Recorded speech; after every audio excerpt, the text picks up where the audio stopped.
Today's story is about a murder from 2003 in Rochester, New York. Now, at first, when you listen to the story, it's going to sound like a sort of run-of-the-mill murder case, if there is such a thing. But it's not. When you get to the end of the episode, we're going to reveal one piece of information that you didn't have, that not only will inform why anything happened in the story, it'll completely explain that, but more than that, it will totally alter your perspective of what you thought was happening when you first listened to the story. I'm sure a lot of you, once you reach the end, may consider listening to this story all over again. But before we get into today's story, if you're a fan of the strange, dark, and mysterious delivered in story format, then you've come to the right place, because that's all we do, and we upload 2, 3, even 4 times every week. So if that's of interest to you, the next time the like button is having all their friends over for game night, secretly sneak into their house and replace all of their air fresheners with fart spray. Also, please subscribe to our channel and turn on all notifications so you don't miss any of our weekly uploads. Okay, let's get into today's story.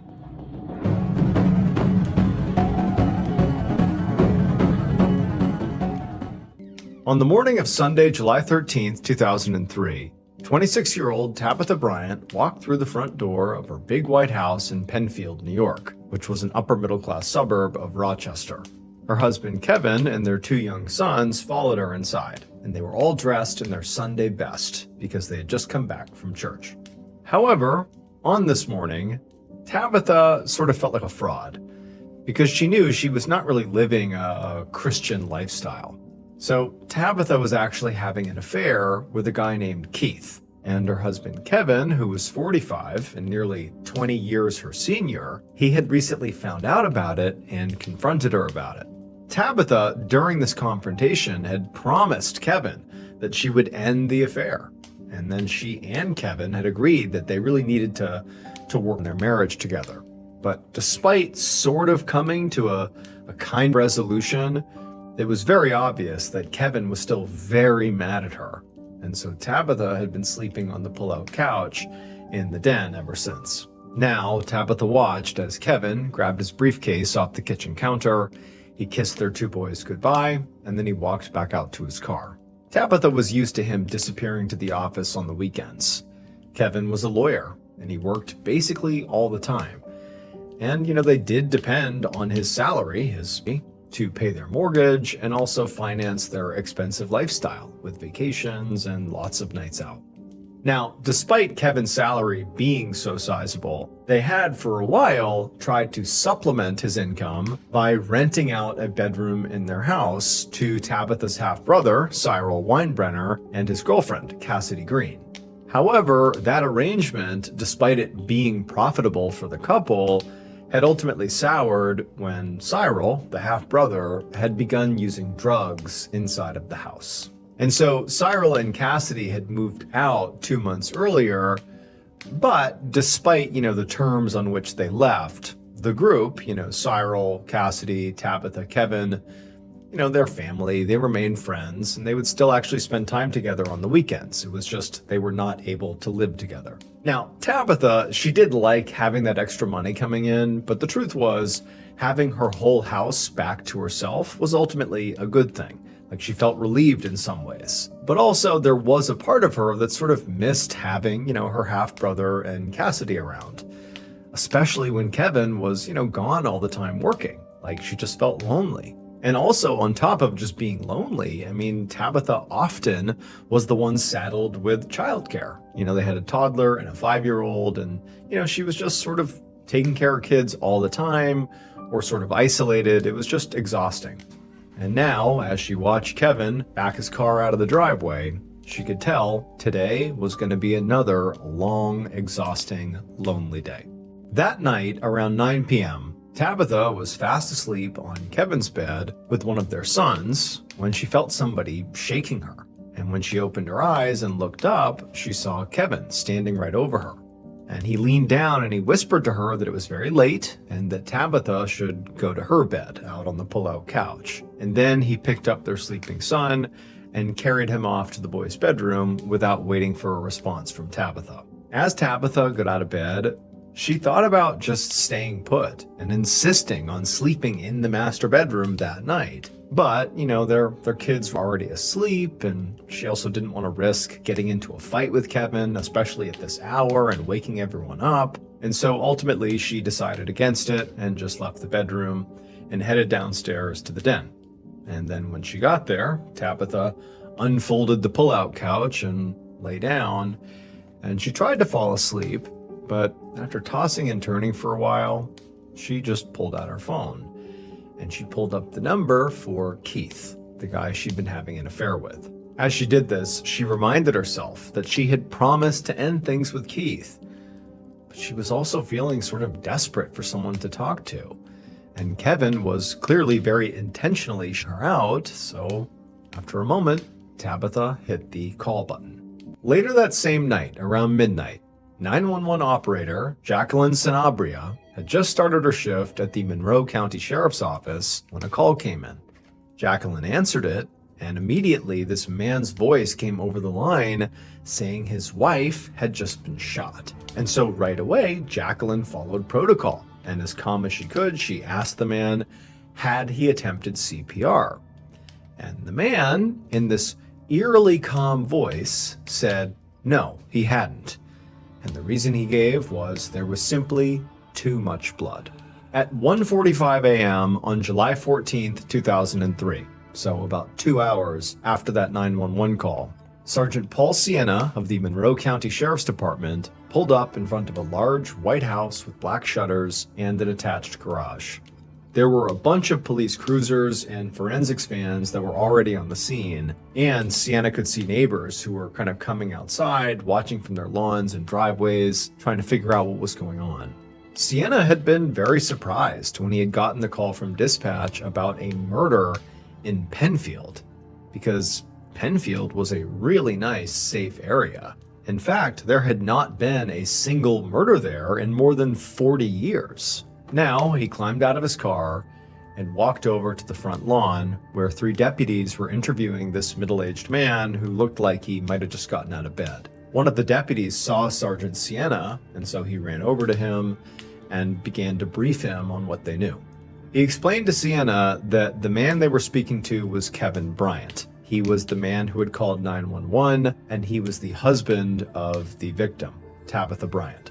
The deputy said that Tabitha and Kevin's 2 young sons had been inside the house at the time of the shooting, but their grandparents had picked them up a few minutes ago. The house itself had already been searched, and there were no signs of forced entry, but it was not hard to guess how the killer or killers got inside. The garage door had been left open, and then the door between the inside of the garage and the inside of the house had been left unlocked. So basically anybody off the street could have just waltzed into the house. Now, Sienna knew that in nice, safe neighborhoods like Penfield, it was not unusual for people to leave their doors and garage doors unlocked or even open. But at the same time, he did think it was a little unusual that it just so happened that on the night of the shooting, the house was unsecured. So he wasn't really sure what to make of that. At this point, Sienna glanced over at the husband, Kevin, and he saw Kevin suddenly bend over and start dry heaving. Now, Sienna definitely wanted to talk to Kevin, but really he needed to check out the crime scene first. And also considering how, Kevin did not appear to be ready to talk right now, he figured he should just go inside and have a look around. So he ducked under the police tape that was roping off the garage, and he made his way inside. Once inside the house, Sienna passed the kitchen and also a playroom, and they looked relatively normal. And then he got to the den, and there was nothing normal about the den. There was blood everywhere, on the walls, the floor, the ceiling, and there were all these forensic technicians that were inside of the den, furiously swabbing all over the room, trying to take samples of all this blood and also trying to photograph the entire scene. And in the middle of all this chaos happening in the den, Sienna saw the victim, Tabitha Bryant. She was laying on the pull-out couch bed. As Sienna walked over to the body to get a closer look, right away he saw this was not just a shooting, because Tabitha had, more than a dozen stab wounds to her chest and her neck. And then also right below her right eye, there was this small, clean hole that Sienna recognized as a gunshot wound. This was an excessive amount of violence, and it made Sienna think that this could have been a crime of passion. And the fact that Tabitha clearly had been sleeping on the pull-out couch in the den instead of in bed with her husband made Tabitha's husband, Kevin, Sienna's prime suspect. I saw something on CNBC about hiring that really stuck with me. So nearly half of hiring managers say that a candidate's enthusiasm matters the most. And that makes sense because you can teach skills, you can train someone how to do the job, but you can't really teach someone to care. And when someone actually wants to be there, you notice it right away. And ZipRecruiter has a new feature that quickly lets you see the most interested, qualified candidates first, so you meet the right people faster. And now you can try it for free at ZipRecruiter.com/Ballen. ZipRecruiter's smart matching technology connects you with qualified candidates instantly, and candidates can tell you in their own words why they're interested in your job. No wonder ZipRecruiter is the #1 rated hiring site based on G2. Use ZipRecruiter and find enthusiastic talent fast. 4 out of 5 employers who post on ZipRecruiter get a quality candidate within the first day. And again, now you can try it for free at ZipRecruiter.com/Ballen. Again, that's ZipRecruiter.com/Ballen. Meet your match on ZipRecruiter. At 8:40 a.m. on July 14th, 2003, so about 9 hours after Tabitha Bryant was killed, Sergeant Paul Sienna sat across from her husband, Kevin, at a diner in Rochester, New York. Now, normally, Sienna would conduct interviews like this at the sheriff's office, but he was starving after spending all night on his feet at the crime scene, and he also hoped that, this informal setting would hopefully get Kevin to be a bit more talkative. So Sienna was suspicious of Kevin, one, because he was the husband of the victim, and right away in murder cases, spouses are regarded as early suspects, and then also just this unusually violent murder. I mean, the murder itself was rare in a town like this, but it was just so violent, so much gore and blood. It just sort of screamed, this is a personal attack. This is a crime of passion. Again, making Kevin seem sort of suspicious here. However, the physical evidence made it look like Kevin actually could not have done it. He didn't have any blood or defensive injuries on him, which would make sense if he was the killer. I mean, given how much blood was at the scene, there should be some on him. And Sienna had checked the sinks and showers at the house to see if maybe Kevin had gotten blood on himself but cleaned himself up before police arrived.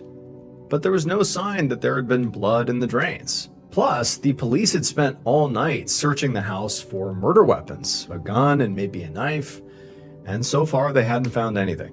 Still though, Sienna was not ready to, outright dismiss Kevin as a suspect, and he was looking for any holes in Kevin's story at this point. As Kevin had already explained multiple times by this point, he said he had come home from work around 9 p.m. the night before. He said he took the trash out, and then he went right up to his bedroom to read, while Tabitha was asleep on the pull-out couch downstairs. But at around 11:30 p.m., Kevin said he had gotten a very strange phone call. He had answered, and it was a woman, and she had said hello, but then it was silent, and there was just static on the line. Kevin eventually had just hung up and said he thought it was just a wrong number.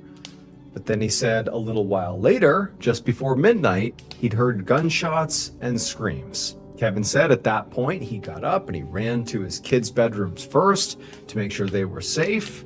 And when he saw they were, then he went downstairs and he found Tabitha dead in the den. And so now Sienna, sitting across from Kevin in their booth, he asked him, do you have any idea who could have done this? And Kevin, he eats for a moment. And then when he spoke, his voice cracked and he actually began to cry as he sort of choked out that his wife's death was his fault. Now, at first, Sienna thought, oh my goodness, is this guy about to confess? Did he kill her? Is he going to tell me that? But when he pressed Kevin to continue, what do you mean by that? Kevin very tearfully would say that, he thought he maybe was the one who had left the garage open when he had taken out the trash, and he suspected that that must have been how the killer or killers got inside. And then, sort of oddly, Kevin continued and basically began to lay out this theory for what might have happened that night, sort of unprompted. He's just giving his opinion.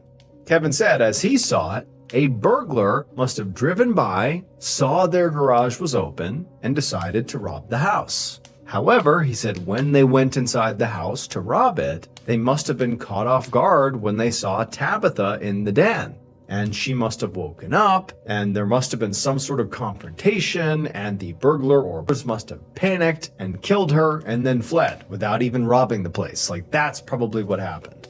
And Sergeant Sienna did not give off how he felt about, what Kevin was doing and what he was saying. He just sort of nodded thoughtfully, like he was considering his theory. However, in reality, Sienna had already considered the possibility of this being a burglary gone wrong, but the way Tabitha had actually been killed just felt way too personal to chalk it up to a random intruder. And also, again, nothing from the house had been stolen. So what Sienna really wanted to know from Kevin was, why was Tabitha sleeping on the couch and not up with you? And to Sienna's surprise, Kevin was actually really open about these problems in their marriage. He explained that Tabitha was young, 20 years younger than he was, and she wanted to go to clubs and see friends every night of the week, while he was, usually too busy and too tired for doing that kind of stuff, so she would do it alone. Kevin said that once he'd realized his marriage was actually in trouble because of this dynamic, he said he'd put a lot of effort in to try to fix it by taking Tabitha out more often. And he'd thought things were basically back on track till a few months ago when he'd found out that she was actually having an affair. He said he'd drawn up divorce papers and been on the verge of filing them, but Tabitha had ultimately promised that she would break off the affair. So he had decided to give her one more chance. As Kevin said this, Sienna watched him very closely, trying to gauge whether or not Kevin was lying. Kevin definitely seemed nervous as he was speaking, and he also kept tapping his foot and running his fingers through his hair. But there was a chance that was also just exhaustion and maybe some shock, lingering shock. Sienna checked his watch and saw it was almost 9 o'clock, and he knew Kevin by this point had been awake for about 24 hours. But Sienna didn't want to just let him off the hook right now, because if Kevin was guilty, if he really did kill his wife, or had something to do with it, Sienna knew he might never get a better shot at a confession than right now. So he decided he would just push Kevin to his breaking point and see if he'd crack.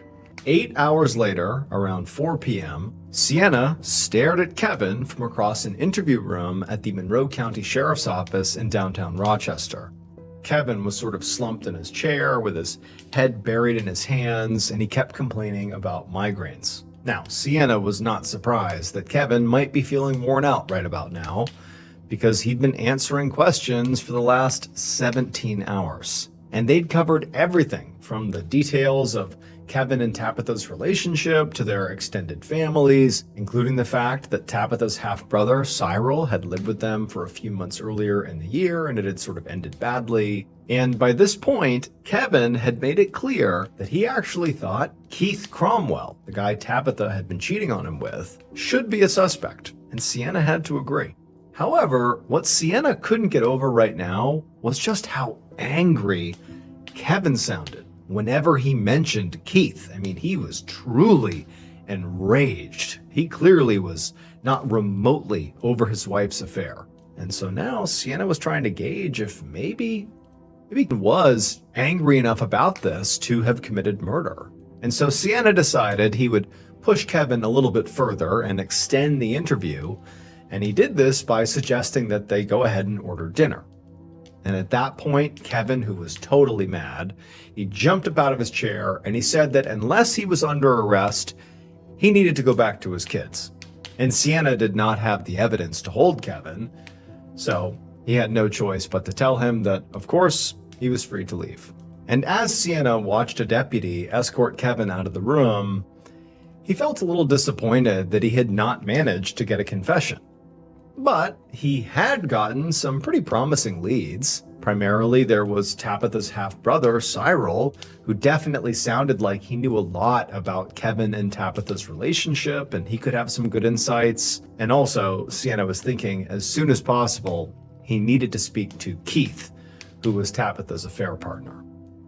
At 10 a.m. the next morning, Sergeant Sienna sat across from a broad-shouldered, bald, middle-aged man in the living room of a small house outside of Rochester. This was Keith Cromwell, the man that Tabitha had been having an affair with, and he struck Sienna as being a tough, intense guy. So Sienna was actually a bit taken aback when he asked Keith about his affair with Tabitha, and Keith just began to cry.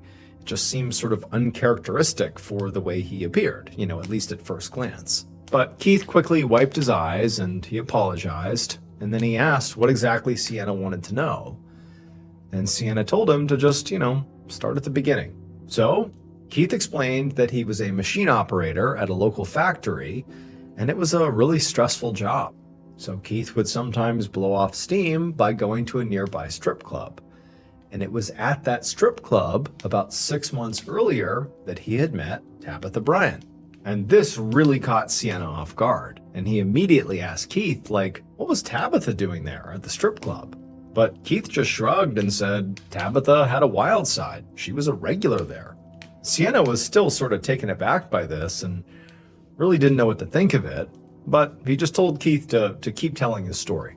And so Keith continued, and he explained how he and Tabitha had exchanged numbers that first night, and then started texting and calling, and how that eventually turned into regular meetups when Kevin was at work.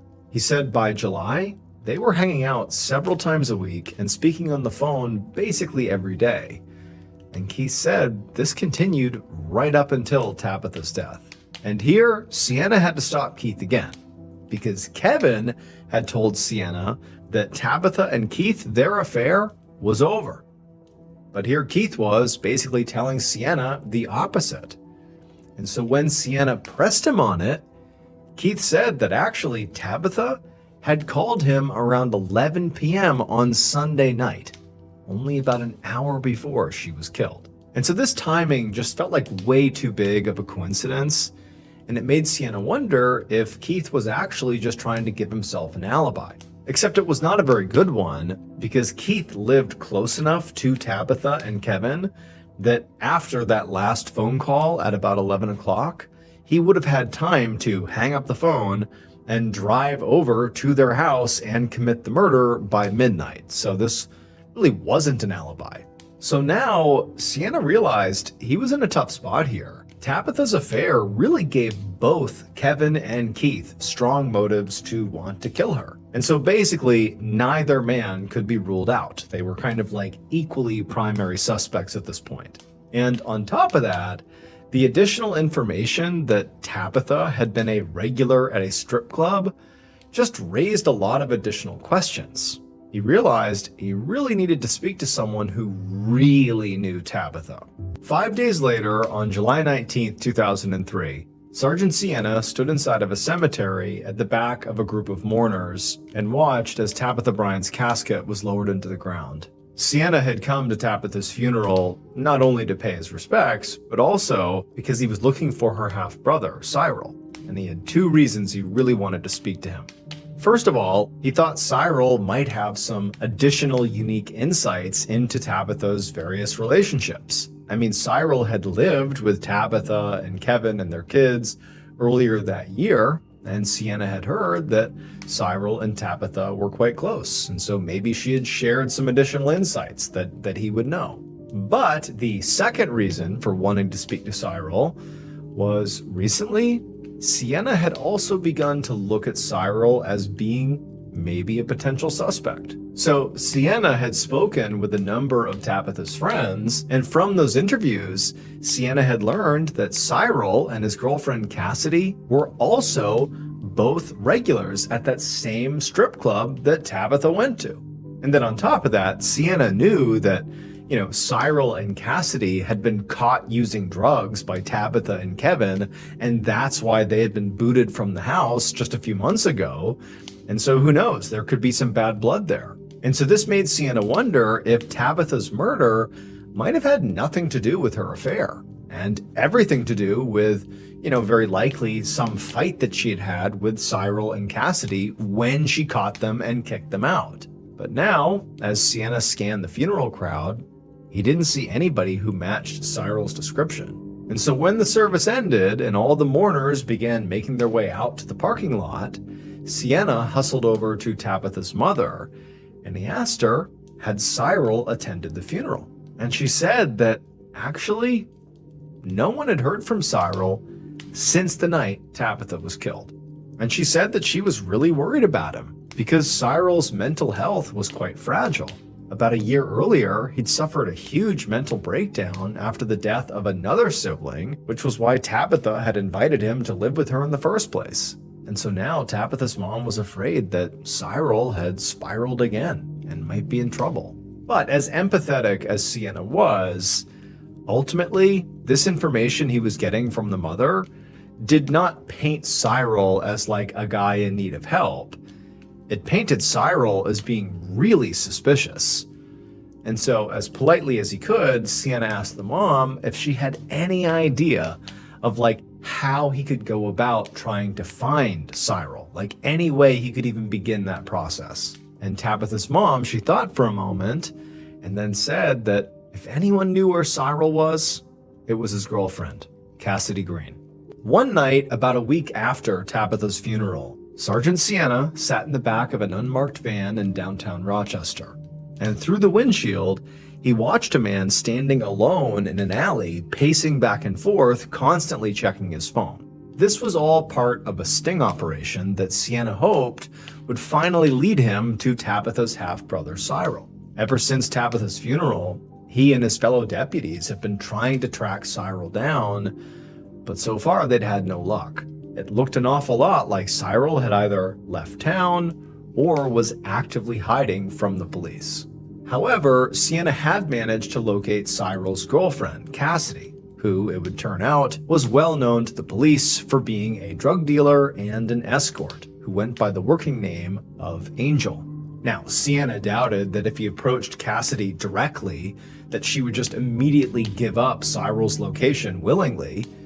And so what he needed to do was get leverage on her first. So Sienna went to an informant of his with a plan. The informant would reach out to Cassidy, or Angel, looking to buy some cocaine, and then once they had clear evidence that she had broken the law by selling these drugs, Sienna would arrest her and then try to strike a deal to get her to talk about Cyril.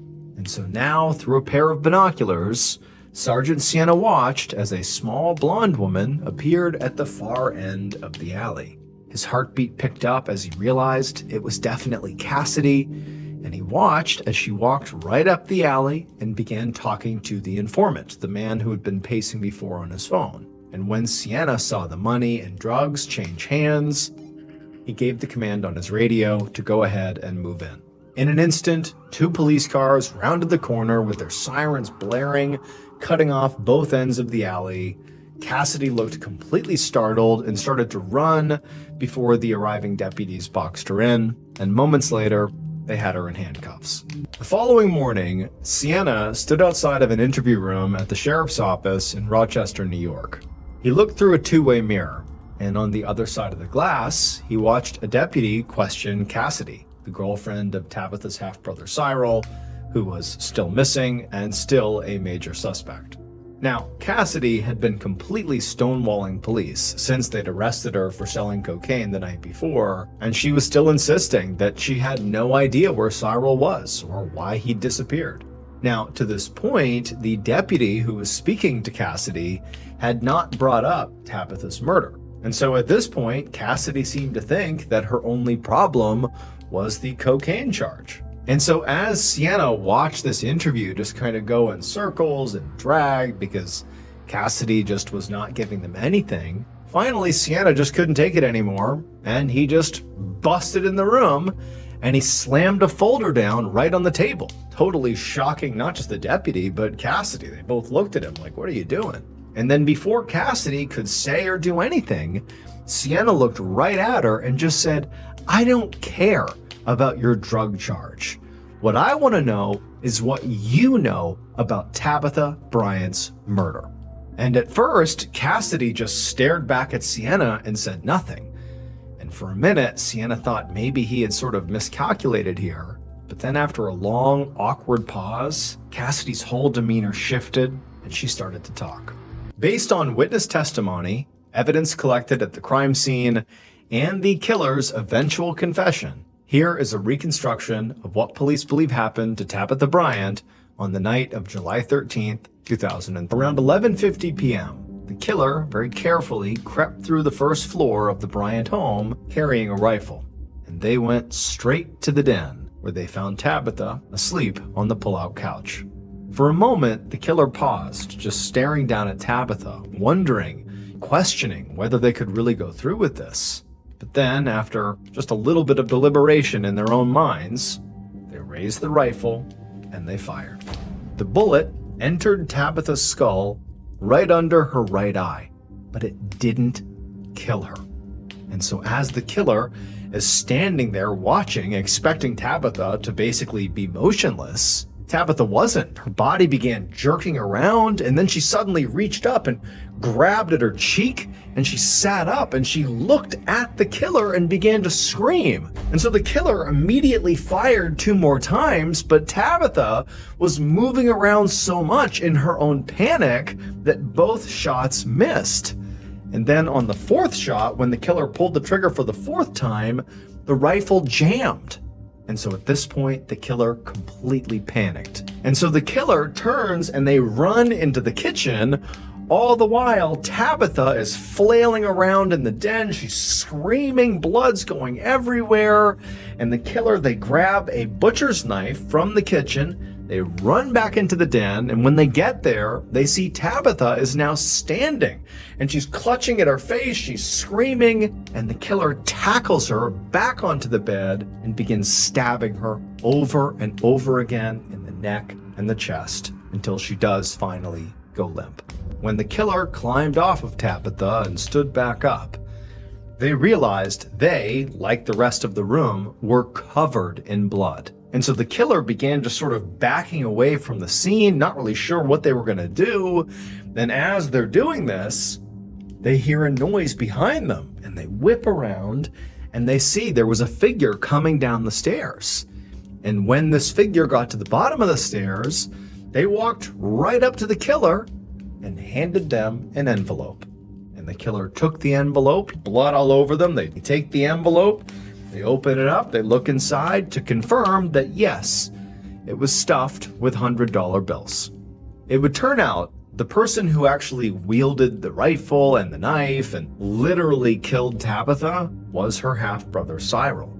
He got covered in blood so that the real mastermind, Tabitha's husband, Kevin, could keep his hands clean.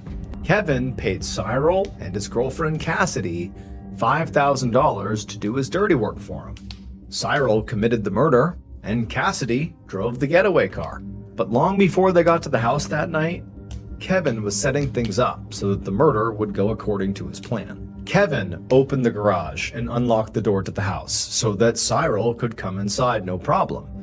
And when he found Tabitha in their bed upstairs, he woke her up and told her to head on down to the den, where he knew Cyril would look for her. Kevin was motivated by anger over Tabitha's affair with Keith, and also the fear that he would lose his kids if they got divorced. But ironically, it was actually Kevin's own actions that drove Tabitha, literally, into Keith's arms. Kevin portrayed himself as this hard-working lawyer who basically was a workaholic, and all he did was provide for his family. But in reality, he was a drug and sex addict who routinely brought sex workers to his law office. His idea of working on his marriage, as he said he and Tabitha were doing after he discovered her affair, really just involved taking Tabitha to strip clubs and then pressuring her into having group sex with other sex workers. And then he would also pressure her to give lap dances to the other clientele. And one of those other clientele was Keith. That's how they met. Kevin and Cyril were both convicted of first-degree murder and sentenced to life without parole. As for Cassidy, she ultimately took a plea deal and received 15 years. Thank you so much for watching. Let me know what you thought of today's episode in the comments. And remember, we have a whole playlist of true crime episodes ready for you to binge right now. So click here and give them a watch. All right, until next time, see ya. On a fall evening in 1996, a young detective sped through the streets of Tucson, Arizona, towards an upscale country club. All he knew was that someone had reported an explosion in the area, but he didn't know what had caused it. Minutes later, the detective pulled into the country club parking lot, and as he got out of his car, it almost felt like he had stepped into a war zone. Car alarms were blaring, shattered glass covered the ground, and nearby, he saw a car with its roof completely ripped off. The young detective quickly got to work searching the scene, having no idea that he would spend the next 13 years of his life trying to close this case, which would span across the United States and all the way to Europe. At about 5 p.m. on November 1st, 1996, 52-year-old Gary Triano stood on the 18th green at the La Paloma Country Club in Tucson, Arizona. Gary crouched down to line up a short putt, while three of his friends stood off to the side, giving him a hard time for taking so long. Gary just blocked them out. Almost everywhere else, Gary was known for being loud, impulsive, and never slowing down. But on the golf course, he always felt calm and focused. Gary stood back up and prepared to take the shot. He took a breath, brought his putter back just a little, and swung. His friends shouted like that might knock the ball off course, but Gary watched it roll across the green and drop right into the hole. Gary let out a huge yell and thrust his fist into the air in celebration. He turned to his friends and looked at them like they were crazy to think they could beat him. Gary grabbed the ball out of the hole, slipped his club into his golf bag, slung it over his shoulder, and then followed his friends into the country club bar. It was a few days before Gary's 53rd birthday, and he thought there was no better way to celebrate than with a round of golf and a drink with his friends. But what Gary didn't know was that this golf game was actually part of a bigger plan. Gary's girlfriend had arranged this game with his friends, and she'd gotten some other friends to invite him out to a different bar at 6 p.m. All so she could get Gary's house ready for a huge surprise party she was throwing him later that night. Gary and his friends took a seat at the bar and ordered some drinks. And as they did, they all bragged about the best shots they had made that day. The bartender handed Gary his drink, but before he could take a sip, he heard someone calling Mr. Triano behind him. Gary turned, and he saw a young woman in her mid-20s coming his way, and his face just lit up. It had been years since he had last seen her, but he recognized her immediately. She was one of his daughter's friends from when they were young. Gary stepped away from the bar, and the young woman hugged him like she was hugging her own father. Gary asked how she was doing, and he wanted to know all about her life. The two talked for a few minutes while Gary's friends drank at the bar. They were all very used to hearing somebody call out Gary's name no matter where they went, because it seemed like everybody in Tucson knew him. And in truth, Gary was really well known around the city. He had been a big-time real estate investor, he'd opened casinos, and he'd run businesses in a bunch of different industries. And before he'd gotten divorced from his second wife, a socialite named Pamela Phillips, they ran in the same circles as Hollywood celebrities and well-known politicians. The young woman hugged Gary again and said how great it was to see him, and she went outside as Gary made his way back to the bar. He glanced at his watch. It was almost 5:30, and so it was just about time for him to head to the next bar to meet his other group of friends. So he threw back his drink and then reached into his pocket, pulled out several bills, and carefully folded them into little origami flowers. He put these flowers on the bar for a tip, then grabbed his golf bag, shouted goodbye to everyone, and walked out. Gary's friends waved him off and then just kind of shook their heads. Gary couldn't help himself. He always had to make a grand exit. The sun was setting when Gary stepped outside, and so he looked out at the pink and red sky over the mountains and desert in the distance. It was a beautiful day, just about 70 degrees Fahrenheit, and Gary smiled. It was perfect days like this that had helped the Tucson real estate market boom, and Tucson real estate had once made him millions of dollars. But now, standing there, thinking about his money, all he could do was laugh, or he'd just get depressed. Despite the continued growth of the real estate market, the last few years had been tough on Gary financially. He had spread himself too thin, investing in too many high-risk ventures, and some of the deals he'd made had completely fallen apart and cost him a huge chunk of his fortune. In order to deal with these massive losses, Gary had recently filed for bankruptcy, and now he was slowly trying to rebuild his wealth. But Gary quickly shook all of this off. From the time he was a young man, he had really believed that no matter what happened to him, he would always land on his feet. And even though he was not making the kind of money he'd made in the past, and his life wasn't as exciting as it was when he and his socialite ex-wife were hanging out with famous people, Gary still just loved being here in Tucson. He traveled all over and gone to lavish parties in some of the biggest cities in the world, but at the end of the day, nothing could beat a perfect Arizona sunset over the mountains and the desert. Gary walked across the country club parking lot to his 1989 Lincoln Town Car. He tossed his golf bag in the back and got into the driver's seat. He was about to take off when something caught his eye. There was a small wooden box in the floorboard of the passenger seat. His girlfriend must have gotten him an early birthday present and somehow hidden it in the car without him noticing until now. Gary smiled, reached down, and grabbed the box. As Gary was getting into his car, the bar inside the country club was getting louder. More people had just come in from the golf course, and everybody was talking and laughing. But suddenly, a huge bang echoed over all that noise. The glasses behind the bar rattled, and some people hit the floor, trying to take cover. They had no idea what was happening. A nearby transformer might have blown, or they could be in the middle of an earthquake. Nobody knew. But one man at the bar, who happened to be a doctor, took off running towards the parking lot, and Gary's friends and some others followed.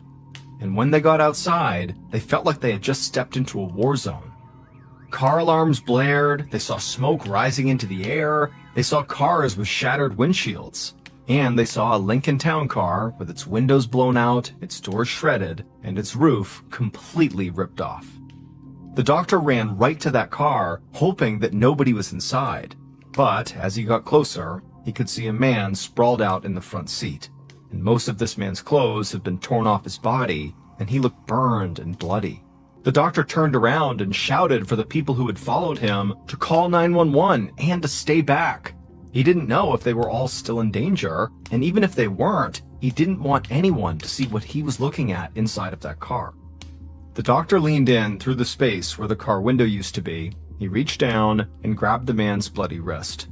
The explosion that had shaken the bar inside must have killed this man instantly. Detective James Gamber of the Pima County Sheriff's Department was clearing the dinner table and putting dishes in the sink at his house when his phone rang. He walked across the kitchen and answered it. It was one of his colleagues from the Sheriff's Department, and this colleague said that there had just been an explosion at La Paloma Country Club, and Gamber needed to get down there right away. So Detective Gamber ran out to his car and sped off through his residential neighborhood. Gamber had only been a homicide detective with the Sheriff's Department for a short time. In fact, he had only worked one homicide case at this point. But as he drove to the country club, he had no idea if he was even heading to the scene of a murder. For all he knew, the explosion he was racing towards could have been caused by an accident of some kind. A few minutes later, Gamber pulled into the La Paloma parking lot, and he saw first responders everywhere. He also saw a different group of people, many of them in golf clothes, standing with two police officers near the main entrance of the club. The detective got out and walked over towards the first responders, and as he did, the scene in the parking lot almost didn't seem real to him. He stepped over shattered glass, and he thought he saw a car windshield stuck up in a tree. And when Gamber got to the car where the majority of first responders were, and he looked inside of it, he knew he was not dealing with an accident. There was no doubt in his mind that a bomb had gone off in that car. Gamber stared down at the mangled body in the front seat. He glanced over at the first responders, and even they looked completely shaken. They had seen people who had been pulled from fires, but none of them had seen a man who had been killed by a bomb. The detective looked back at the body, and he saw something that just seemed odd. It looked like this man's clothes had been ripped off by the sheer force of the blast, but his watch had stayed on his wrist. So Gamber leaned further into the car to get a better look. The glass on the man's watch had cracked, and the watch had stopped at 5:38. And Gamber couldn't really explain it, but seeing the watch really hit him hard. It was like this man's last moment on Earth was frozen in time. Gamber stepped away from the car and walked over to the crowd of people standing out front. He briefly spoke to the other officers, and then he started taking statements from everyone. And almost all of them knew the dead man in the car, and they said his name was Gary Triano. Detective Gamber continued to gather information on Gary from the people at the club, and he learned a little about Gary's current girlfriend and what people called Gary's larger-than-life attitude. As Gamber wrote everything down in his notebook, he heard sirens blaring and cars and vans speeding down the street towards the parking lot. He looked out onto the street, and he quickly realized this case was about to get a lot bigger than anything he'd ever worked on. Because most of the vehicles heading this way did not belong to the Pima County Sheriff's Department or the local police. They belonged to the Federal Bureau of Investigation and the Bureau of Alcohol, Tobacco, Firearms, and Explosives. And within minutes, Gamber watched as federal agents from the FBI and ATF swarmed the parking lot and took control of the crime scene. After Gamber finished his interviews, he walked away from the club entrance, but he hung back and just watched the activity in the parking lot. This crime scene had overwhelmed him when he arrived, and now there were law enforcement officers from multiple agencies searching the lot, and forensics and explosives experts from the ATF and FBI searching Gary's car. Gamber honestly wasn't sure what he was supposed to do. Finally, amidst all of this, he spotted his boss, the Pima County Sheriff. So he weaved his way past federal agents towards Gary's car and approached the sheriff, who looked kind of overwhelmed himself. The sheriff told Gamber that several of the federal agents he'd spoken to thought there was a chance that this had been a professional mob hit. Technicians had already found fragments in and around the car that they believed were from a homemade incendiary device, and they thought this device could be the type of bomb often used by the mafia. This actually all made sense to Detective Gamber because he knew that the mafia had been prevalent in this area since back in the 1970s. But Gamber wanted to know what their department's role was in all of this. Clearly, the FBI and ATF were running things here, and if the mafia was involved, both of those agencies would probably run the entire case for a while. The sheriff said their department would coordinate with the feds, but he told Gamber that it was still the homicide unit's job to pursue this like they would any other murder case. So Gamber told his boss if the FBI and ATF were going to start looking into big-time suspects like organized crime families, then he wanted to start on a much smaller scale. And right now, that meant talking to the person who would almost always be the first suspect in a murder investigation, the victim's romantic partner. A little over an hour after the explosion, a woman stepped out of her car and approached the country club parking lot. She looked almost like she was sleepwalking, like she didn't see all the chaos around her. Local police officers immediately stopped the woman from walking any further into the parking lot, and she shouted that she was Gary's girlfriend. Detective Gamber saw this happening. He'd been waiting for her. A police officer had called her at Gary's house to inform her about what had happened. At first, she didn't believe the cop. She said Gary was out with his friends, and then he was going to come home for a huge surprise party she was throwing him. But eventually, she had accepted the truth, and she said she was coming to the country club right away. Gamber rushed over to her and introduced himself. He said how sorry he was, and he hated to put her in this position right now, but he needed to ask her some questions. Gary's girlfriend looked back at him, still with this glazed expression, and said she would try to help. Gamber glanced down at a few notes he'd scribbled in his notebook.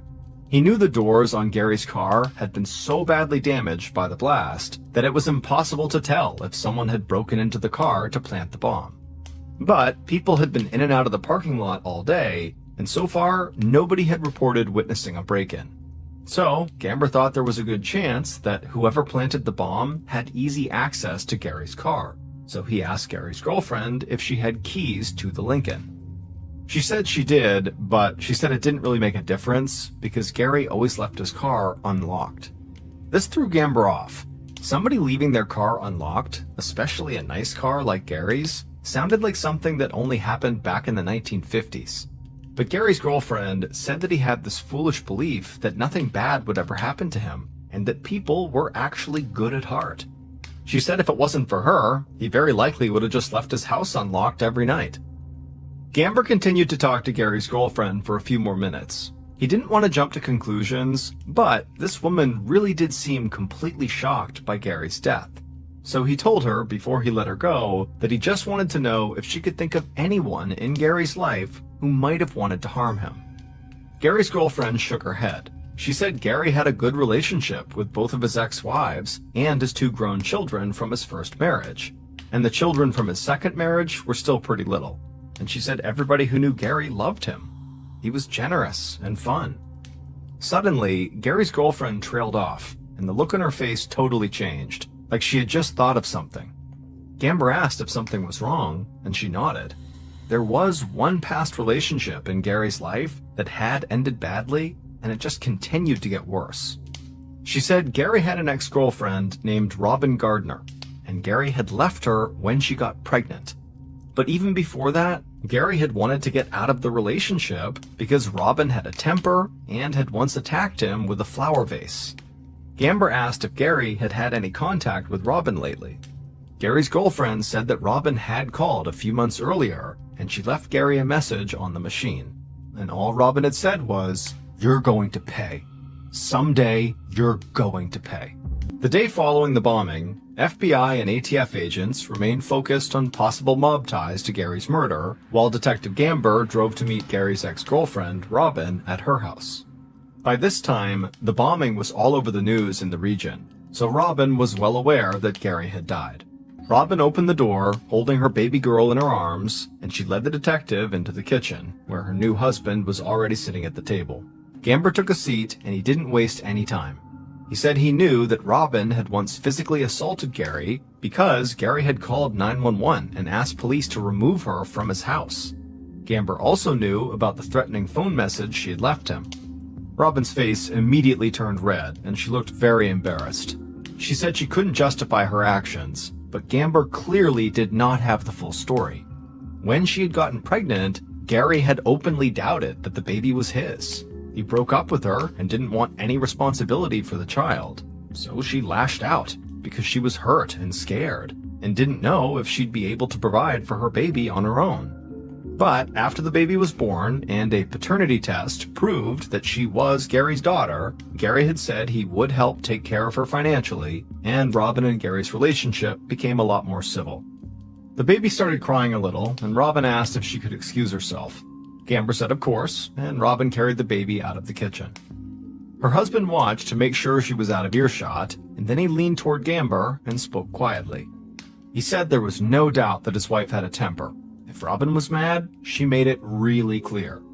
But despite the issues she'd had with Gary, Robin's husband said that she told him that Gary was a good man for admitting he was wrong and doing his part to make sure the baby was taken care of. By the time Gamber left the house, he didn't feel like Gary's ex-girlfriend or his latest girlfriend were the likely killers. He didn't want to eliminate any suspects until he had more clear evidence, but he knew Gary's ex-wives and his grown children could also have a motive to kill Gary. And all of them most likely knew about Gary's strange habit of keeping his car doors unlocked, so they would know how easy it would be to place a bomb in the Lincoln town car. During the week following the bombing, Detective Gamber checked in often with the sheriff and with the FBI and ATF. The feds were still tracking leads connected to the mafia, and they were delving deep into Gary's financial records. It had become clear that Gary had racked up millions of dollars in debt, and he owed people money all over the world, so they were even following international leads. But all of the agencies believed Detective Gamber's investigation held just as much weight as theirs. It was still entirely possible that Gary's murder was personal and had nothing to do with his business dealings. So Gamber arranged separate interviews with Gary's 2 ex-wives, but both of these meetings played out almost exactly the same way. All Gary's first wife, Mary, and his second wife, the socialite Pamela, really told Gamber was that they loved Gary, thought he was a great father, and they had remained good friends with him after their divorces. They were also both heartbroken by Gary's death. After meeting Mary and Pamela, Detective Gamber did not feel like he had any new information about the case, and he was already starting to get frustrated. Gary's somewhat tangled romantic life had seemed like a strong lead, but his relationships with his ex-wives appeared to have both been pretty healthy. And even as Gary had started to struggle financially, he always paid his child support, so that was not a cause for conflict. And Gamber also had to admit that both women had really solid alibis. Neither of them had been in town when Gary died. Following the meetings with the ex-wives, Gamber interviewed Gary's son and daughter from his first marriage, who were both in their mid-20s, and he hoped they would give him something to go on. But they would both say that Gary was a great dad and an amazing friend. He meant everything to them. They admitted that when they were teenagers and their parents got divorced, they had blamed their dad at first, but they ended up loving their stepmom and their two little half-siblings, so any animosity they felt towards their dad had disappeared. And so in about the span of a week, Gamber had met with the people he believed had the clearest personal motives to kill Gary, but he felt like he still hadn't gotten anywhere. At the same time, the federal investigations also seemed to be stalling. There were plenty of leads, but each one of them fell apart under the slightest bit of scrutiny. So, as November came to an end, everyone involved in the hunt for Gary's killer worried that the case was already drying up, and that the killer, who had set off a homemade bomb in the city of Tucson, would remain free and out on the streets. In early December, about a month after Gary's murder, Detective Gamber got a phone call at his desk. And as soon as the man on the line began talking, Gamber could hear the urgency in his voice. The man said he was an investigator from Aspen, Colorado. He'd just seen a news report about Gamber's ongoing investigation, and he had some strange pieces of evidence that he thought might be connected to the car bombing. When Gamber heard this, he felt like he'd just woken up after a long night of sleep. This was the first time he'd been excited about this case in weeks. The Colorado investigator said he'd been working a fraud case for months, trying to track down a man named Ron Young. Ron had bilked a bunch of people out of thousands of dollars. And back in October, this investigator had found an abandoned minivan in California that Ron had rented. Inside the van, the investigator said he'd found a sawed-off shotgun. He'd also found some potential evidence that he didn't really understand at the time. But after seeing the news report about this car bombing, he thought that evidence he found might finally make sense. Gamber was now standing up at his desk, just waiting with anticipation to hear what this evidence was. The investigator said he had found a map of Tucson, Arizona, and a piece of paper with some names on it. And one of those names was Gary Triano. Gamber felt his hands shaking. He wanted to run out of the station and go find Ron Young right away. So he asked the investigator to please send over all the information he had on him. The investigator said he would do that as soon as they hung up, but he gave Gamber a warning. He said Ron was elusive, and tracking him down would not be easy. Throughout the end of 1996, and the first several months of 1997, Detective Gamber worked with the FBI to try to locate Ron. But after months of searching, Gamber started to feel like the investigator from Colorado had made a huge understatement. Ron was not just elusive. This man was a ghost. None of Ron's family or friends, or anyone he knew, seemed to have any idea where he was. He might as well have just dropped off the face of the earth. And even with Gamber and the FBI coordinating with state and local authorities across the country, they could not get a viable lead on Ron's location. During this time, the other aspects of the investigation had also hit a wall. And so even the federal agencies believed that finding Ron was their only real option for keeping the case going. But as more time went by and they still could not find Ron, Gamber started to get the sick feeling that Gary's killer would never be found and his family would never get closure. And for Gamber, who was still so new to the homicide unit, this felt like a total failure.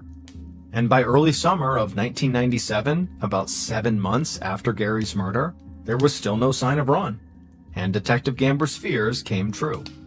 The interagency task force that had been working on the case disbanded. The feds left, and Gary's murder was no longer considered a top priority for the Pima County Sheriff's Department. Gamber did his best to try to return to the case files whenever he could, but he soon had other homicide investigations to lead. And then Gary's murder almost completely disappeared from the news, and the case went cold for a very long time. On November 19, 2005, 9 years after Gary's murder, a chiropractor in Fort Lauderdale, Florida, came home after a day of work, sat down on his couch, and turned on one of his favorite TV shows, America's Most Wanted.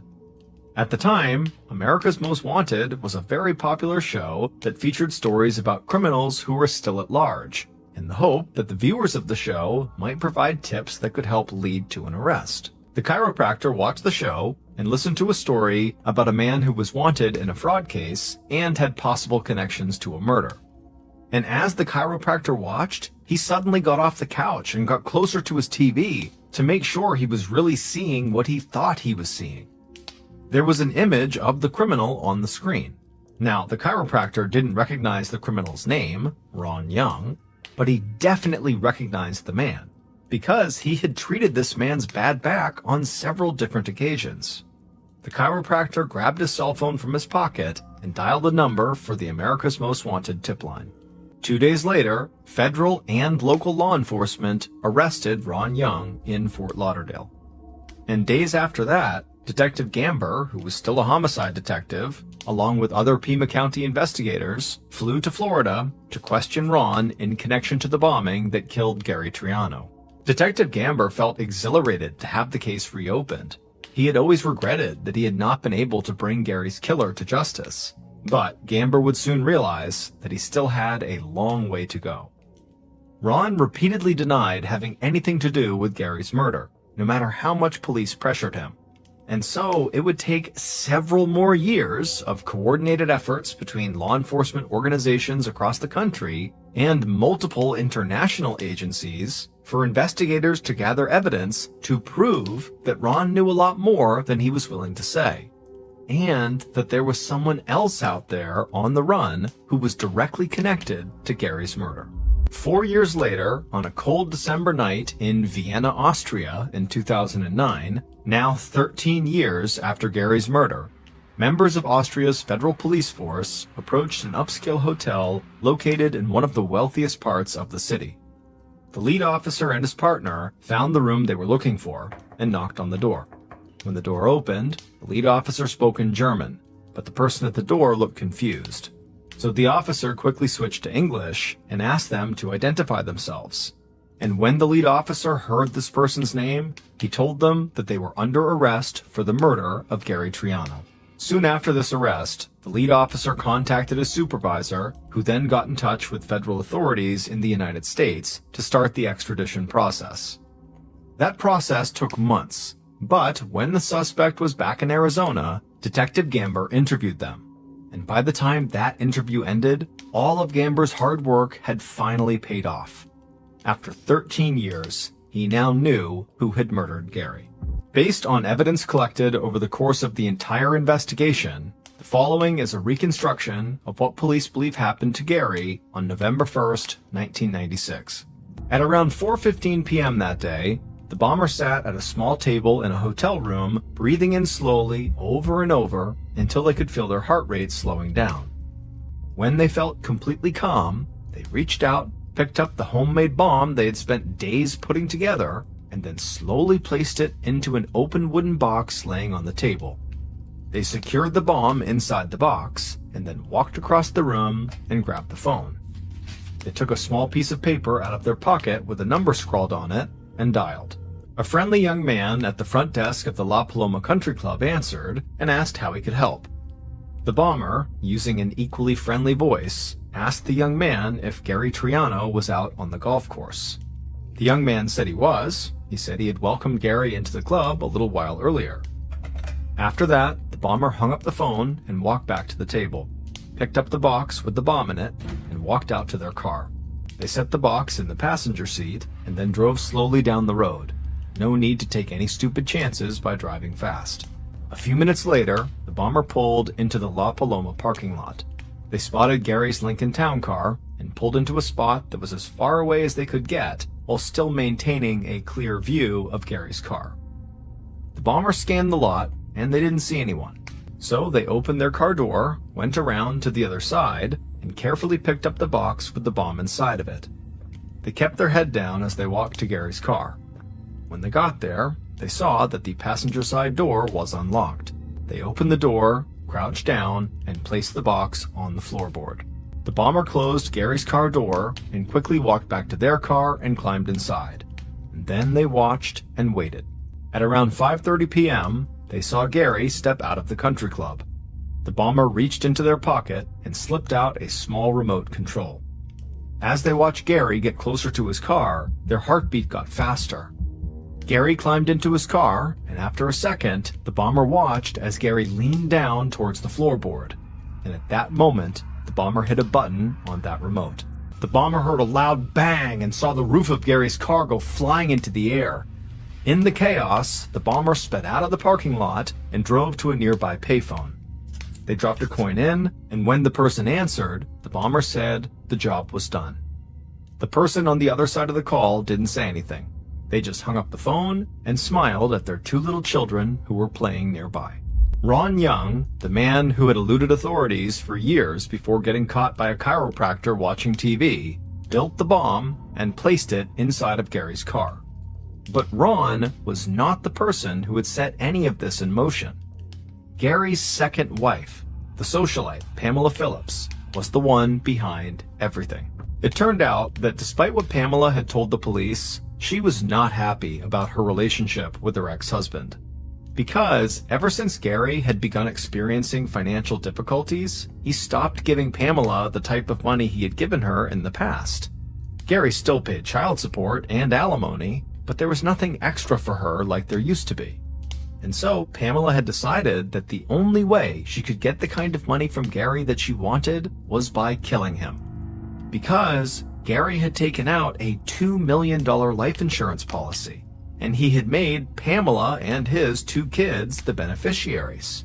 But until those kids turned 18, Pamela would receive the payout if Gary died, with the understanding that she would manage and invest the money for the kids. But Pamela just wanted the money for herself and did not want to wait any longer.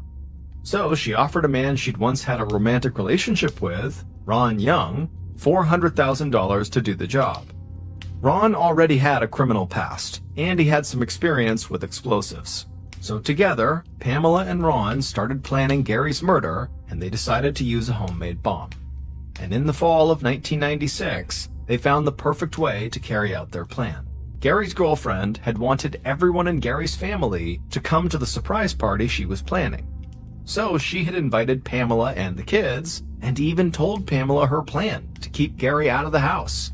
He was going to play golf at La Paloma until around 5:30, and then go to another bar before coming home. So Pamela now had the perfect time and place for Ron to pull off the murder. She knew exactly where Gary was going to be, and she knew Gary never locked his car doors, so Ron would have no problem finding the car and planting the bomb.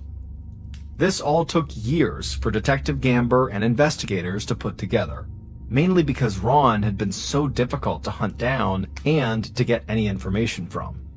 But when they finally had him in custody and started getting closer to connecting Pamela to the murder, she took off to Europe. It took a while, but eventually, law enforcement agencies in Austria found her staying at a high-end hotel in Vienna. So they arrested her and sent her back to the United States. Ron Young and Pamela Phillips were both found guilty of murder and conspiracy. Ron received 2 life sentences without possibility of parole. Pamela received life in prison plus 25 years, also with no possibility of parole. And because of the amount of time this investigation took, it was both Detective Gamber's second homicide case and his last. He retired from the force not long after having helped solve Gary's murder.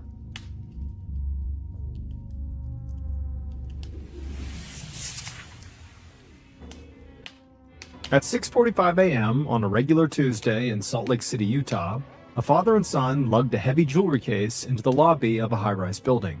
They ran a jewelry store together on the third floor, and they had come in early to set up their new display. They heard the lobby door open up behind them, and so they turned, and they saw a man holding a cardboard box. The man said he was making a delivery and asked them where the elevator was.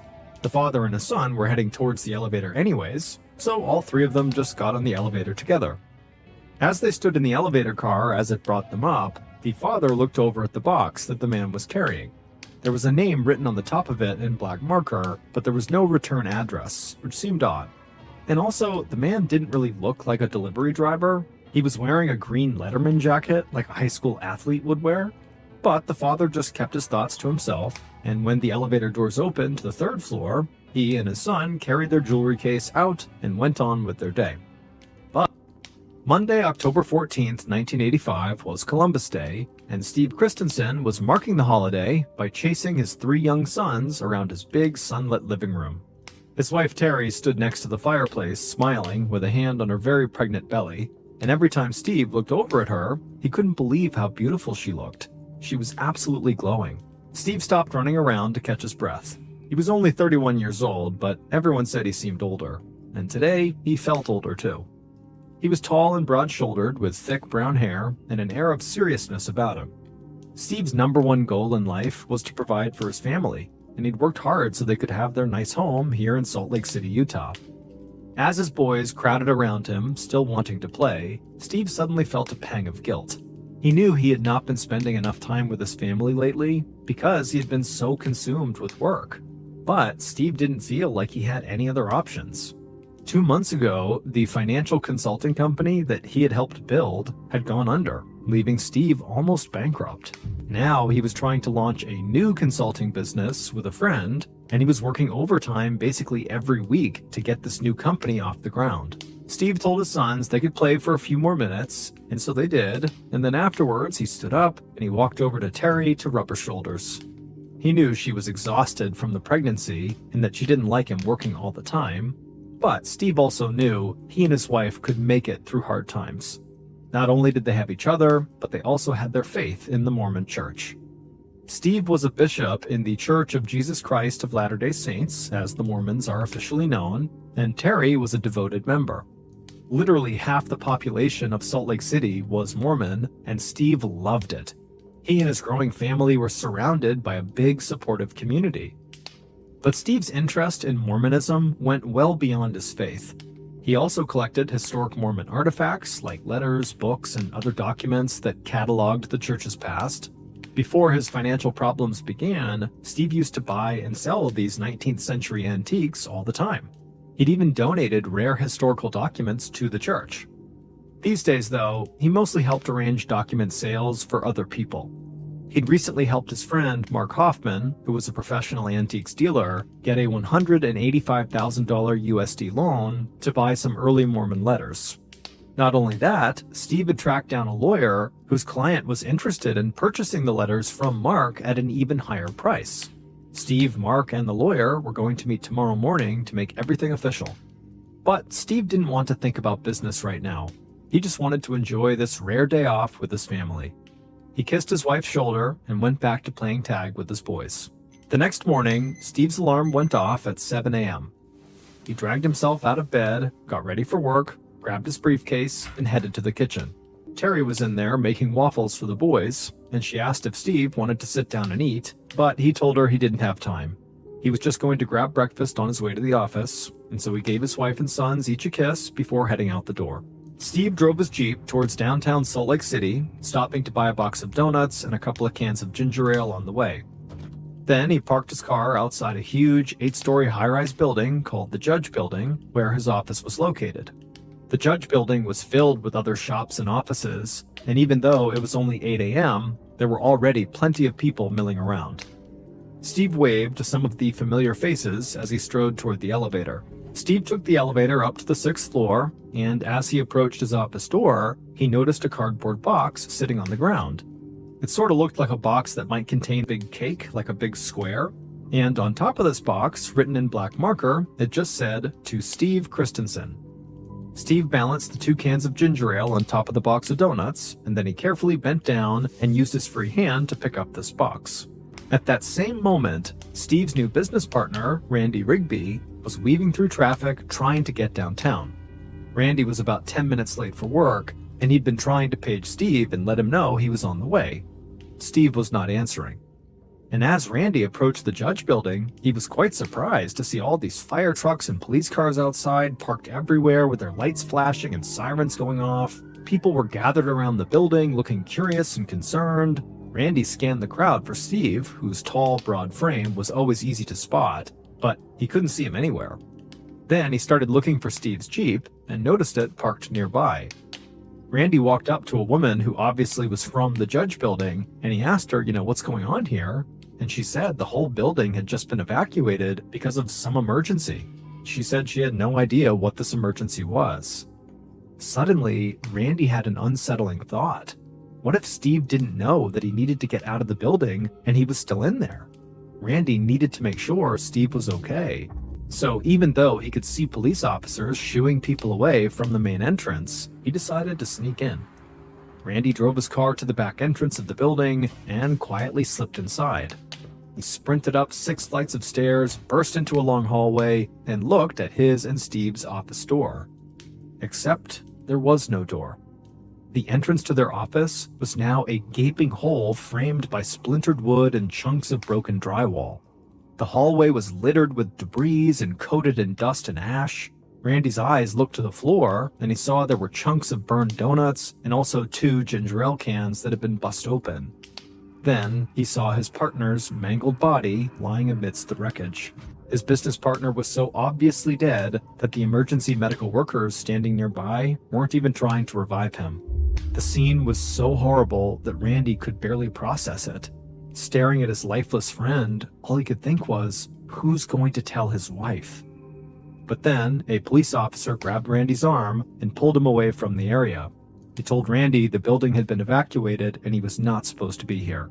Moments later, Salt Lake City police detectives Jim Bell and Ken Farnsworth reached the same hallway that Randy had just been kicked out of. The men made a good team. Bell was quiet and analytical, while Farnsworth was more talkative and outgoing. The veteran homicide investigators had worked a lot of cases together, but they'd never seen anything like this.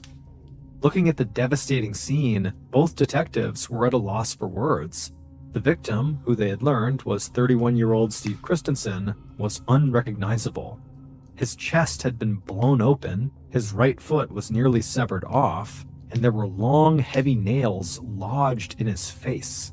Farnsworth cleared his throat and said what both men were thinking. It looked like a bomb went off. The detectives put on gloves and spent the next hour combing the hallway and bagging potential evidence. They found a number of wires, a rocket igniter, and also a motion sensor switch, all items a person could use to build a homemade bomb. Just then, Detective Bell heard the elevator ding, and he turned and saw a scruffy man in a gray sports coat walk out. Jerry D'Elia was unique in the Salt Lake City Police Department. He was a prosecutor, he was also an arson expert, and he was an investigator. A native of New York City, D'Elia had more experience with bombing cases than anybody else on the force. Bell explained what they'd found so far, and D'Elia agreed that it seems like Steve had been the victim of a homemade bomb. But D'Elia said that whoever made it knew exactly what they were doing. Not only did they use a motion sensor switch, so the bomb would go off whenever somebody moved it, but they had also wrapped the explosives in nails that virtually guaranteed the bomber's target would be killed in the explosion. In fact, D'Elia said the bomb was so sophisticated that he wondered if maybe this was the work of a professional hitman. But as they discussed the possibility that Steve was killed by a murderer for hire, another police officer came running up the stairwell, accompanied by 2 men who looked very shaken. The men said they owned a jewelry store on the 3rd floor of the Judge building, and just that morning at about 6:45 a.m., they had rode the elevator up with a man who claimed to be delivering a package. And this man was carrying a cardboard box, and on the box it said, "To Steve Christensen."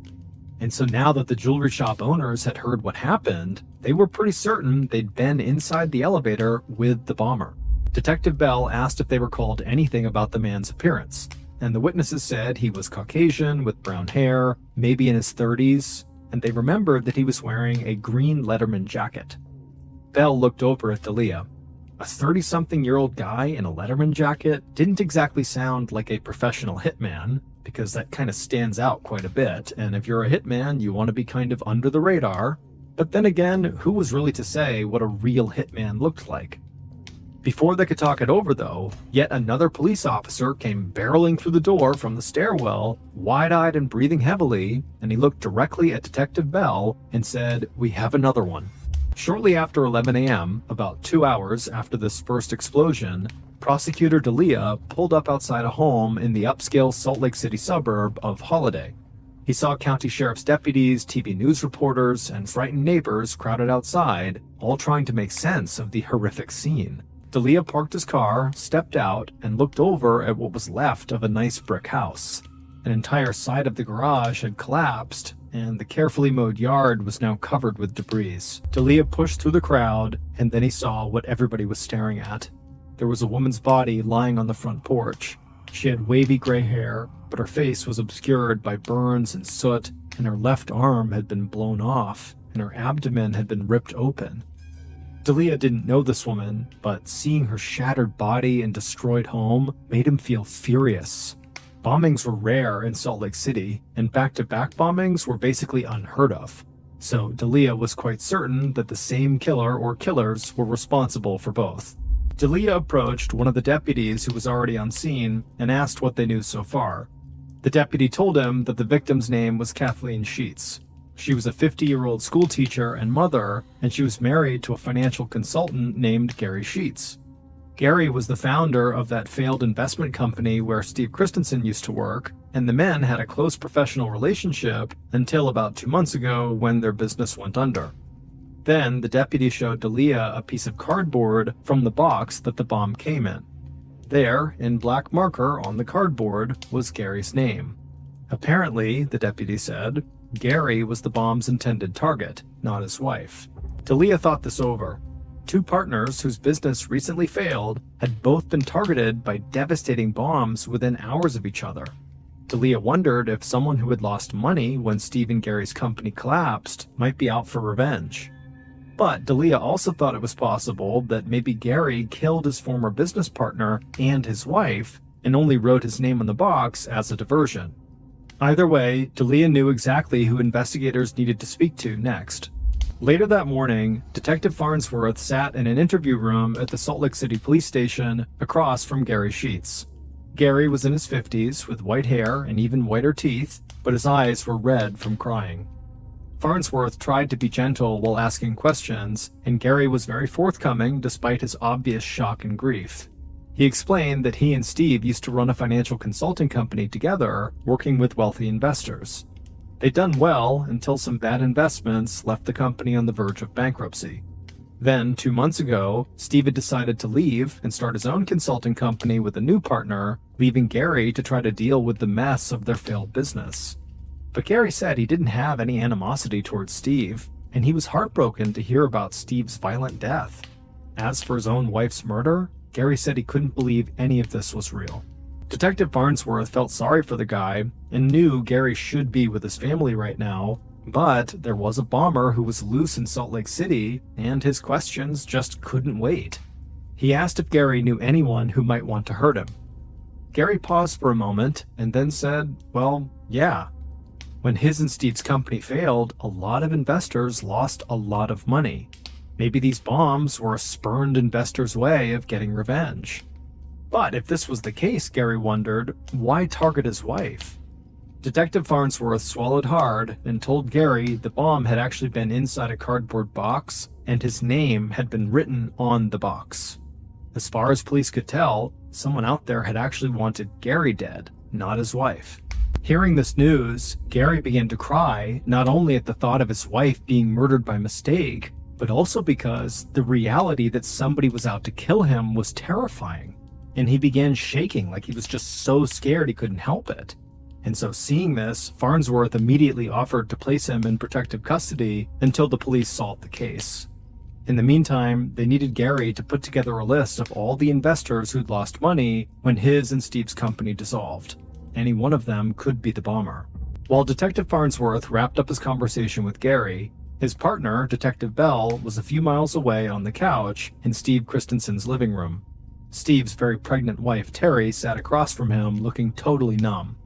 A few members of the family had come over as soon as they heard the news, and they took care of Steve and Terry's boys while she spoke with the detective. Her voice was flat as she told Detective Bell that she didn't know how she was going to live without her husband. Beyond the shocking grief of losing someone she loved so much, Terry was now going to have to find a way to support 4 children on her own, and the family's financial situation was not good. She sighed and sort of muttered under her breath that she wished Steve hadn't been so generous with the church. Detective Bell asked what she meant. Terry tucked a strand of her short blonde hair behind her ear and explained that Steve was always spending money on Mormon artifacts. The previous year, in 1984, he'd paid $40,000 for one document and then just handed it over to the church. Detective Bell looked confused. Terry explained that this document, called the Salamander Letter, was valuable because it was so controversial, raising doubts about the founding of the Mormon Church. The church taught that the founder of Mormonism was led to the Book of Mormon by an angel, but the letter said he'd actually been led there by a white salamander. Terry said that Steve's friend, Mark Hoffman, had found the Salamander Letter from one of his confidential sources, and when word got out that Mark had the letter, church leaders got really upset because it totally went against their teachings. Terry said she didn't want Steve to buy this letter, but he did it anyway. And then he donated the document to the Mormon Church. And just like that, Steve and Terry's family had lost $40,000, money that they really needed right now. Detective Bell could see how upsetting this was for Terry. He didn't want to cause her any more grief, so he thanked her for the information and told her how sorry he was for her loss. But before he got up to leave, Terry stopped him. She said she felt like the Salamander Letter might have something to do with her husband's murder. The letter's discovery caused some Mormons to leave the church, and they might have blamed Steve for shattering their faith. Detective Bell wasn't sure what to think, but he promised Terry he would look into it. The next day, at about 2:40 p.m., Detective Farnsworth cruised down the highway towards the police station. It was only the second day of the investigation, but Farnsworth already felt enormous pressure to solve this case. People were scared, especially after a local reporter had received an anonymous call claiming there were 4 more bombs already planted all around Salt Lake City. And at a press conference the night before, the Salt Lake City police chief had said the crime could be related to this Salamander Letter. And so, fearing that their affiliation with the Mormon Church could make them the next victims, multiple prominent Mormons had taken their wives and kids into hiding. Detective Farnsworth pulled into the police station, but just as he turned off the ignition, he heard an emergency report on the police radio. The dispatcher said all available police needed to head to an address near Main Street in downtown Salt Lake City. Just as the public feared, the bomber had struck a 3rd time. Minutes later, Detective Farnsworth skidded to a stop near a blue Toyota sports car that was still smoldering. A firefighter sprayed water onto the smoking vehicle, and Farnsworth could hear the siren of an approaching ambulance just a few blocks away. Farnsworth jumped out of his car and saw that the entire driver's side of the blue Toyota had been blown apart, and a few feet away, a Salt Lake City police officer was kneeling on the ground, cradling an injured man's head. The man looked like a total wreck to Farnsworth. There were shards of glass in his face, his bloody right hand was missing a fingertip, and he had a piece of metal shrapnel sticking out of his right knee. But somehow, this man was alive. Just then, the sirens reached a fever pitch as the ambulance arrived on the scene. 2 EMTs jumped out of the vehicle and ran over to the injured man and began taking his vitals. Detective Farnsworth leaned down and asked the injured man for his name. In between labored breaths, he said his name was Mark Hoffman. Farnsworth immediately recognized that name. Mark was the man who had discovered the controversial Salamander Letter and sold it to Steve. But before the detective could ask any follow-up questions, the EMTs loaded Mark into the back of the ambulance and sped off to the hospital. Moments later, Prosecutor D'Elia and a federal agent who specialized in bombing cases arrived on the scene. The federal agent immediately began examining Mark's smoldering vehicle, while Farnsworth got D'Elia up to speed about the latest victim. But just then, the federal agent called out to them to come over and look at what he'd found inside of Mark's trunk. Farnsworth and D'Elia ran to the back of the sports car, and in the trunk they saw a trove of old-looking papers that had been damaged in the explosion. They were either burnt from the fire or sopping wet from when the firefighter had doused the vehicle with water, but they were all there and clearly seemed pretty important. As he looked at the ruined papers, Detective Farnsworth was overwhelmed with questions. Why would someone want to kill Mark Hoffman? Could it be related to the documents inside his trunk? Or could it be someone who blamed Mark and Steve for unearthing the salamander letter that undermined the Mormon faith? And if that was the case, why would the bomber then also target Gary and Kathy Sheets? They were connected to Steve, but they had nothing to do with the buying and selling of Mormon artifacts, and so none of it made any sense. At about 4 p.m. that afternoon, Detective Bell stood in Mark Hoffman's room at the LDS Church Hospital. Mark had all these open wounds on his face from where doctors had pulled glass out, and he was waiting for an operation on his injured leg. Bell felt terrible for him, but on the bright side, doctors said he was likely going to live. Mark was on pain medication, and when he spoke, his voice was barely above a whisper. Detective Bell asked him if he felt well enough to talk, and Mark croaked out a yes. The detective asked Mark where he was going when the explosion happened, and Mark said he was on his way to sell some rare documents to a lawyer downtown. Bell asked what kind of documents, and Mark sort of paused for a minute and then said he couldn't actually remember. He said he couldn't actually recall much of anything from that morning except opening his car door and seeing a small package fall out. Mark said he went to pick up the package, and then everything went black. Detective Bell nodded grimly. He'd heard from people in the Mormon community that Mark was this incredibly talented and charismatic man. Mark was jokingly known as the Mormon Indiana Jones because he was so good at finding valuable artifacts. So to Bell, even though he didn't know Mark, it just seemed so sad that this guy was kind of a shell of himself with virtually no memory of what nearly killed him. Bell asked Mark if he could recall anything from before the explosion. Mark thought for a moment, and then he whispered that he had noticed a brown pickup truck that seemed like it was following him right before the explosion. The truck didn't worry him at the time, but only now, as he thought about it, he wondered if the bomber might have been trailing him. He'd seen through the mirror that the driver was a white man with brown hair, but besides that, Mark didn't get a good look at the guy, because again, it didn't really matter to him at the time. Detective Bell nodded. It sounded like the driver could be the same person the father and son saw in the Judge building. But still, there was a lot of white men with brown hair in Salt Lake City, Utah, so this was not a particularly helpful clue. Just then, a doctor came into the room and said they needed to begin prepping Mark for his leg surgery. Detective Bell thanked Mark for the information and then turned to leave. 2 days later, on Friday, October 18th, Bell and Farnsworth sat inside of an interview room facing a man named Shannon Flynn. The detectives had learned that Shannon was Mark Hoffman's full-time employee, helping him find and sell these rare documents. And so if anybody could help investigators understand what was going on in this strange and secretive world of trading Mormon artifacts, it was Shannon. Sitting at the table, Shannon seemed very nervous. But then again, so far 3 bombs had gone off in Salt Lake City, targeting Shannon's boss and another man he routinely worked with, Steve. Shannon admitted that he was terrified of becoming the bomber's next victim. Detective Bell asked Shannon if there was any particular person he felt afraid of, but Shannon shook his head and said no. He told them that a lot of these document sales happened anonymously through people's lawyers or other representatives, so this made the whole situation even more frightening. Somebody could have it out for him, and he wouldn't even know their name. Bell asked if Shannon knew anybody who might want to hurt his boss, Mark. And Shannon said that Mark was having financial trouble related to 2 different document sales. Either one could have made Mark some enemies.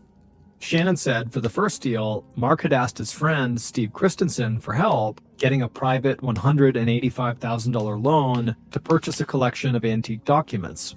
And now Mark was having trouble paying back that loan, which had very much upset Steve. But Mark kept telling Steve not to worry because he had an even bigger sale pending.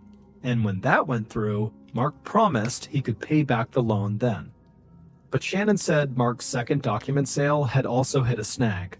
Mark had acquired the only known copy of the first document ever printed in colonial America, known as the Oath of a Freeman, a discovery so significant that the United States Library of Congress had offered to buy it for $1 million. But the Library of Congress wanted elaborate proof that this document was indeed authentic before they paid such a huge amount for it. And so this delay in the sale was really putting Mark in a very serious cash crunch. Detective Bell asked Shannon if he knew where Mark got the document, but Shannon said no. Mark didn't share the names of his contacts very often. At this point, the detective was starting to feel suspicious of Shannon. It was hard to believe that as Mark's only full-time employee, he didn't know anything about where these documents were coming from.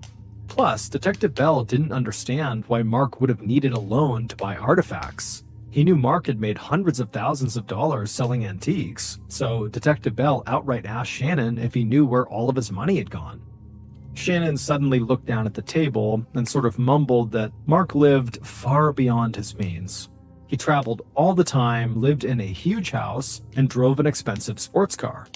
Plus, Mark could be generous almost to a fault.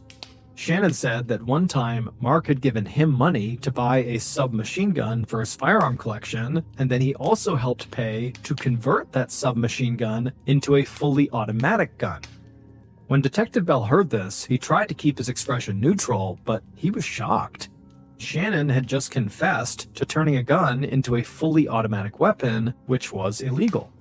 Detective Bell glanced at Farnsworth, and he looked just as surprised. Bell quietly asked Farnsworth to step into the hall with him. Once they were out there and out of earshot of Shannon, they both agreed that Shannon seemed very suspicious, and because he confessed to owning an illegal firearm, they had probable cause to arrest him and search his home. So that's exactly what the detectives did. Shannon was immediately taken into custody on the firearms charge, and when Bell and Farnsworth searched his home, they found at least 3 more guns. Then they stumbled on something even more shocking. Shannon owned a copy of the Anarchist Cookbook, a notorious 1970s book that contained instructions for building bombs. Just like that, Shannon shot to the top of their suspects list, and they quickly got another warrant to search more of Shannon's property. It turned out Shannon rented a storage unit, and police suspected that might be where he was constructing bombs. That weekend, Detective Bell arrived at what investigators called the War Room, a big conference room in the Salt Lake City police station where everyone working the case could meet and discuss their progress. Bell sat down with Farnsworth, Prosecutor D'Elia, and the federal agent from the 3rd bombing scene, as well as a number of other law enforcement officials. And they had a lot to talk about. Even though the search of Shannon Flynn's storage unit hadn't revealed anything incriminating, he still seemed extremely suspicious. If the police were right, and these bombings were all related to the rare document trade, then Shannon seemed like their only real suspect. But Detective Bell knew that this explanation did not account for the murder of Kathy Sheets. As far as police could tell, Kathy and Gary Sheets had not been involved in buying or selling Mormon documents and had nothing to do with Shannon Flynn. So, Prosecutor D'Elia suggested the investigators go back through the dozens of interviews they'd conducted. Maybe if they reviewed all of the evidence as a group, something would stand out. And so Bell and Farnsworth just began reading their notes out loud, going through every last detail from each person they'd spoken to, and as they did this, suddenly, the federal agent's hand shot up, and he told them to stop. The agent said he just noticed something. A detail from one of the interviews didn't make sense. One of their witnesses had to be lying, and he felt certain this person who was lying was the bomber. Immediately, investigators started drafting a court motion to get one more search warrant, and during the search, just a few days later, they uncovered a piece of evidence that broke the case wide open and led to a shocking revelation that nobody imagined. Based on the evidence found during police searches, here is a reconstruction of what police believe happened during the Salt Lake City bombings of 1985. Late on the night of October 14th, the killer stood at a work table in their basement, putting the finishing touches on 2 homemade bombs. They'd spent the last few weeks researching how to build them, and they felt confident the design would work. The killer taped dozens of long carpenter's nails over one bomb and added extra explosive powder to the second, making both bombs extra lethal. Then they gently placed each bomb into separate cardboard boxes. The killer had already used an ice pick to carve 2 small holes into the bottom of both boxes. Now they carefully threaded the wires from the motion sensor switches in each bomb through these holes. They taped the wires to the outside of the box to keep them separated, and when the time was right, they would connect the wires, activating the motion sensor switch inside that would make the bombs detonate. Satisfied, the killer turned the cardboard boxes back over and taped them closed. They then grabbed a black felt tip marker and wrote on the first box, "To Steve Christensen," and on the second box they wrote, "To Gary Sheets." Finally, the killer padded upstairs and got into bed, satisfied that everything was ready. The next morning, the bomber woke up before sunrise. They slipped out of bed, tiptoed to the basement, and carried each box outside to the car. It was chilly, so they ran back in and put on their old green Letterman jacket. Then they got into the car and drove downtown to Salt Lake City. At about 6:45 a.m., the killer parked outside the Judge building, got out of their car, and lifted the box labeled "To Steve Christensen" out of the back seat. They hoped to slip in and out of the building without being seen, but the moment they walked into the lobby, they ran into 2 people, a father and son. The bomber pretended to be a delivery driver and got into the elevator with these 2 men. These men got out on the 3rd floor, and when the killer reached the 6th floor hallway, they found their way to the office door that had Steve Christensen and Randy Rigby's names written on it. There, the killer knelt down, turned the box over, and carefully connected the 2 wires on the bottom, activating the motion sensor switch inside the bomb. Then they very carefully set the box right side up. Then they casually turned, walked to the stairwell, headed downstairs, outside to their car, and drove away from the Judge building. About 15 minutes later, the bomber arrived outside of a big brick home in the suburban city of Holiday. They didn't see any cars parked outside, so they assumed the home's owner, Gary Sheets, had left and would be home later that afternoon. The bomber walked up to the front door carrying the cardboard box. Then they taped the motion sensor wires together and gently placed the bomb near Gary's front porch. After that, the killer turned, walked back to their car, and drove home. When they got there, they opened up the front door, and the house was quiet. So they slipped back into bed without being noticed by anybody else inside. But once the bomber got out of bed, they couldn't resist the urge to turn on the morning news. And at about 8:30 a.m., while they were sipping coffee on the couch, the news broke. A bomb had gone off at the Judge building, and a man had been killed. The killer pretended to be just as shocked as anybody else in the house was. They even called into work and canceled meetings that day so they could stay home to be safe. Then, less than 2 hours later, local news stations reported the second bombing.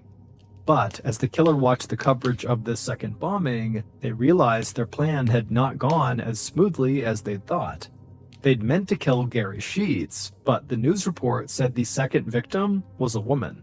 And things got even worse that evening when the Salt Lake City police chief gave a press conference. The killer watched as the police chief said the bombings might be related to a controversial Mormon document called the Salamander Letter.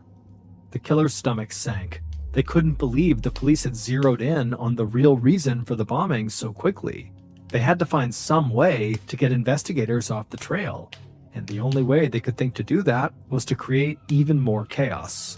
So, late that night, the killer crept down to the basement and constructed a 3rd bomb. The next afternoon, on October 16th, the killer put the bomb in the passenger seat of their car and drove to a busy area downtown. They parked, got out, and then leaned back into the car to turn the bomb over in the passenger seat. They attached the 2 wires on the bottom of the box, activating the motion sensor switch inside. Then, as they went to take the box out of the car, they jostled it just a bit too hard, and the bomb detonated, sending the killer flying. They crashed into the pavement with shrapnel stuck in their legs and face. They were missing a fingertip, and they were barely breathing. At about 4 p.m. on Wednesday, October 16th, when Detective Bell went to the hospital to interview Mark, he had a lot of questions about how the explosion happened. Mark said he opened his car door and a small package had fallen out, then exploded. But later, when Detective Bell read his notes from this interview aloud to fellow investigators, the federal agent said Mark's story did not line up with the physical evidence. The pattern of damage inside of Mark's car showed the bomb was somewhere near the center console when it detonated, not anywhere close to the driver's side floorboard like Mark had claimed. Now they had caught Mark in what looked like a lie. It was enough for the police to get a warrant to search his home, and there, shoved in the back of a closet, they found a green Letterman jacket, just like the one the bomber wore. But that was far from the most damning evidence. Police also discovered 2 locked rooms in Mark's home, which his wife never entered. The rooms were filled with stacks of old-looking papers, inks, and chemicals. Detectives didn't know what to make of all this until they found a receipt from a local engraving company. The owner of the company told them that Mark had ordered a special engraving plate that would allow him to recreate a famous historical document called the Oath of a Freeman. The same document Mark was trying to sell as authentic to the Library of Congress for $1 million. The detectives soon put 2 and 2 together. Mark Hoffman did not have secret sources who provided him with rare and valuable artifacts. Instead, he'd been forging documents the entire time, which was why he wouldn't tell his employee, Shannon Flynn, where he was getting them from. As for why Mark did all this, money was his most obvious motive. He'd made hundreds of thousands of dollars by forging documents, but he also had another aim. He wanted to embarrass the Mormon church he'd grown up in. Although Mark pretended to be a devout Mormon, he'd stopped believing in the church's doctrines when he was a teenager. As an adult, he started forging papers that would undermine the church's history and shake other people's faith too. The Salamander letter was totally fake, but it did embarrass church leaders by making it look like Mormonism was inspired by a salamander rather than an angel. And Mark's friend, Steve, had paid him $40,000 for it, believing it was real. Then, in the months leading up to the bombings, Mark had persuaded Steve to arrange a big $185,000 loan to buy a collection of Mormon letters that did not even exist. Mark took the money from Steve and squandered it on fancy vacations and a sports car, and then couldn't repay the loan. So, to get out of this financial hole, Mark forged a copy of the historic Oath of a Freeman that he planned to sell to the Library of Congress for $1 million. But after Mark gave this fake document to library officials to verify, weeks ticked by with no word from them, and he got nervous that experts had found a flaw in his forgery and his whole scheme would fall apart. And at the same time, Mark's friend, Steve, was getting very impatient with Mark for not repaying his $185,000 overdue loan. And so at this point, Mark decided his only option was violence. He murdered Steve to get him off of his back, and then planted a bomb at Gary Sheets' house as a diversion. In reality, Mark didn't care whether Gary lived or died. He just wanted police to think that the bombings were all related to Steve and Gary's failed financial consulting business. And the plan almost worked until Mark made the mistake of setting off a bomb in his own car. He later claimed he did this on purpose in an attempt to commit suicide, but investigators believed Mark actually intended to use this bomb either to kill Shannon Flynn, who was talking to police about Mark's financial problems, or to cause such a scene in downtown Salt Lake City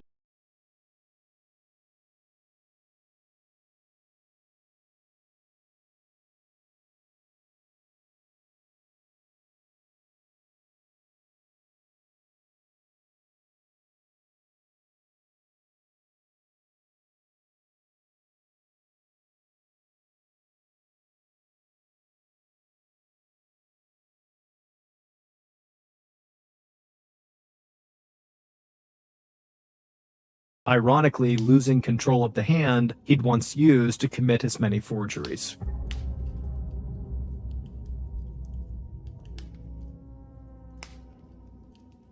The man's cousin had been gunned down just 2 days earlier in a horrible double homicide that shocked the little town of Mountain City, Tennessee. And now, on February 2nd, 2012, the detectives wanted this man's help. But the man just slouched down in his chair, muttering one-word answers, and never even taking off his sunglasses. So eventually, the detectives just stopped asking questions and just stared at the man, waiting for him to talk when he was ready. And at some point, the man did talk, but he said something that didn't make any sense. He sat up suddenly and looked all around the room like somebody was watching him, and then he looked at the 2 detectives, and he said very quietly, "Is the CIA here?" The detectives had no idea why the American spy agency would be interested in a Tennessee murder case, but now they needed to find out. It was after 11 p.m. on January 30th, 2012, when Billy Payne Jr. got a call. A buddy of his wanted to come to his house in Mountain City, Tennessee to buy some drugs. But Billy didn't appreciate getting that call. Sure, Billy was a small-time drug dealer, but he wasn't the crazy bachelor he used to be a few years earlier. He was 36, and he had a family now, including a 6-month-old son who had finally fallen asleep. And so the last thing Billy needed was a late-night visitor to wake the baby up again. So at 11:30, he texted his friend saying they couldn't meet up. He explained he had to be up early in the morning for his job at the thread factory, and so he needed some rest. His friend would just have to get his pills somewhere else. But as much as this call was annoying because it was inconveniencing, the truth was Billy was actually in the process of trying to leave his drug-abusing past behind. Billy had always been the life of the party in his small town. He was the guy who always had a beer in his hand and an endless parade of girlfriends. He drove a Mustang and bragged about going to Las Vegas for the weekend. His cousin, Jamie Curd, described Billy as being a man with caviar tastes on a working man's budget. But all that high living had a price.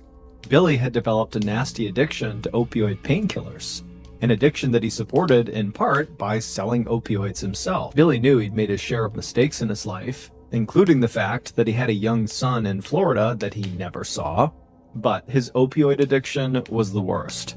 It clouded his judgment, it sucked up his money, and always left him feeling desperate for more. After Billy finished texting his friend, telling him not to come over, he went to go peek in on his baby, Tyler, who was all tucked into his crib. Billy smiled at the baby, and then he headed down the hall to join his girlfriend, Billie Jean Hayworth, in bed. Billie Jean was 13 years younger than Billy, and she was slender and pretty, with short brown hair. She was also an outdoorsy Tennessee girl who loved nothing better than fishing, hiking, and camping. Billy had had his eye on Billie Jean from the moment she had come to work on the cleaning crew at the thread factory 3 years earlier. And soon after they had met, the two started spending all their time together. By 2010, Billy had invited Billie Jean to move into the small one-bathroom house that he shared with his father. By 2011, Billie Jean was pregnant with Billy's child.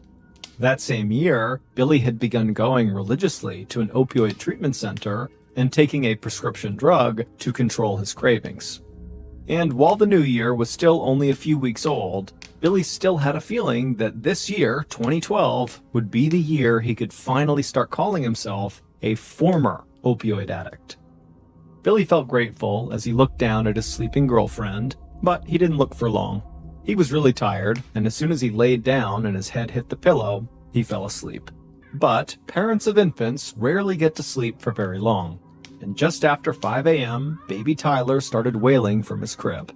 Billie Jean wearily swung her feet out of the bed and onto the floor, and then set off down the hall to try to calm the baby down. Billy woke up to all the commotion, and he lay there quietly, listening to the sounds of Billie Jean heating up a bottle for Tyler. He could also hear another voice out in the kitchen. It was his father. Sometimes the house felt a bit cramped, with all of them living there together, but it filled Billy with happiness to watch his father hold little Tyler.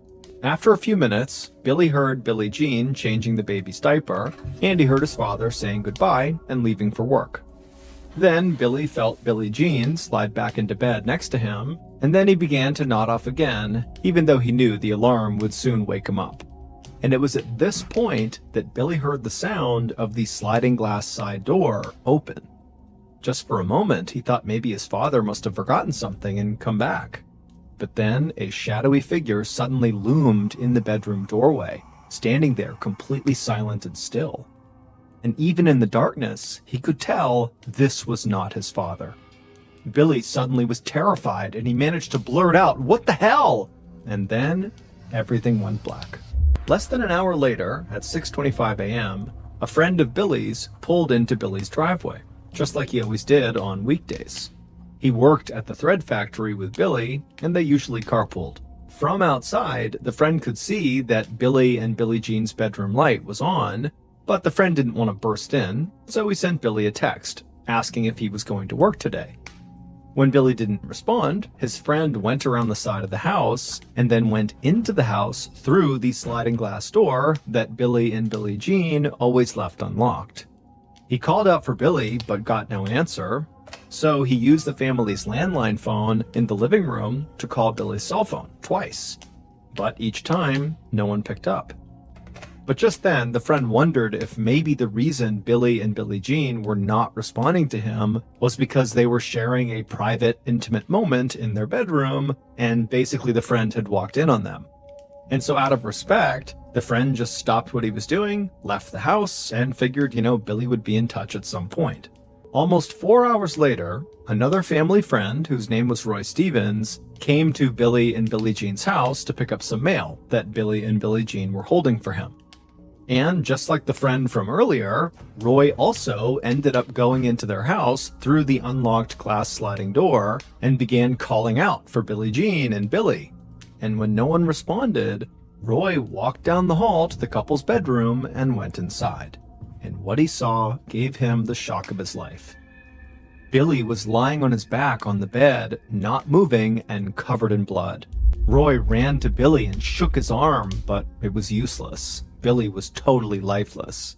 Roy began screaming, "No, no, no," over and over again. Then he rushed outside and yelled for his wife, who was waiting in the car, to call 911. Then Roy went back inside, and he would make an even more shocking discovery. He heard a murmur coming from the baby's bedroom, and when he went into that bedroom, he saw Billie Jean lying on the floor in a pool of blood. And there in her arms was her baby, breathing but asleep. The baby's forehead was smeared with their mother's blood. Roy couldn't believe what he was looking at, but he just reached down and scooped up the child, and then ran out of the house as fast as he could. Minutes later, paramedics reached the house, but there wasn't anything they could do for Billy and Billie Jean. The EMTs said the couple had likely been dead for hours. This was now a job for homicide detectives. Agent Scott Lott, a veteran detective with the Tennessee Bureau of Investigation, was one of the first law enforcement officials on the scene, and he began photographing everything he saw. He knew immediately that this was not your typical East Tennessee murder that grew out of an alcohol-fueled argument or a domestic dispute. This was something more sinister. It looked like Billy had been shot with a single bullet before he could even get out of bed. And he also had this deep gash on his throat. Lott left the bedroom and walked down the hall to the nursery, and he saw Billie Jean lying on the floor by her baby's crib. She had also been shot with a single bullet. Lott knew she had to have been killed while she was clutching her baby, and the thought of that was so disturbing and just so sad. Lott got down on his hands and knees and began to look for the actual bullet that killed Billie Jean, and he found it lodged in the baby's bouncy seat. Lott was amazed that the baby had somehow been left unhurt in all of this carnage. Aside from the murder victims themselves, Lott felt like the house seemed remarkably undisturbed. There was no sign of a struggle or a robbery or destruction of Billy and Billie Jean's property. Whoever committed these murders was very clean and efficient.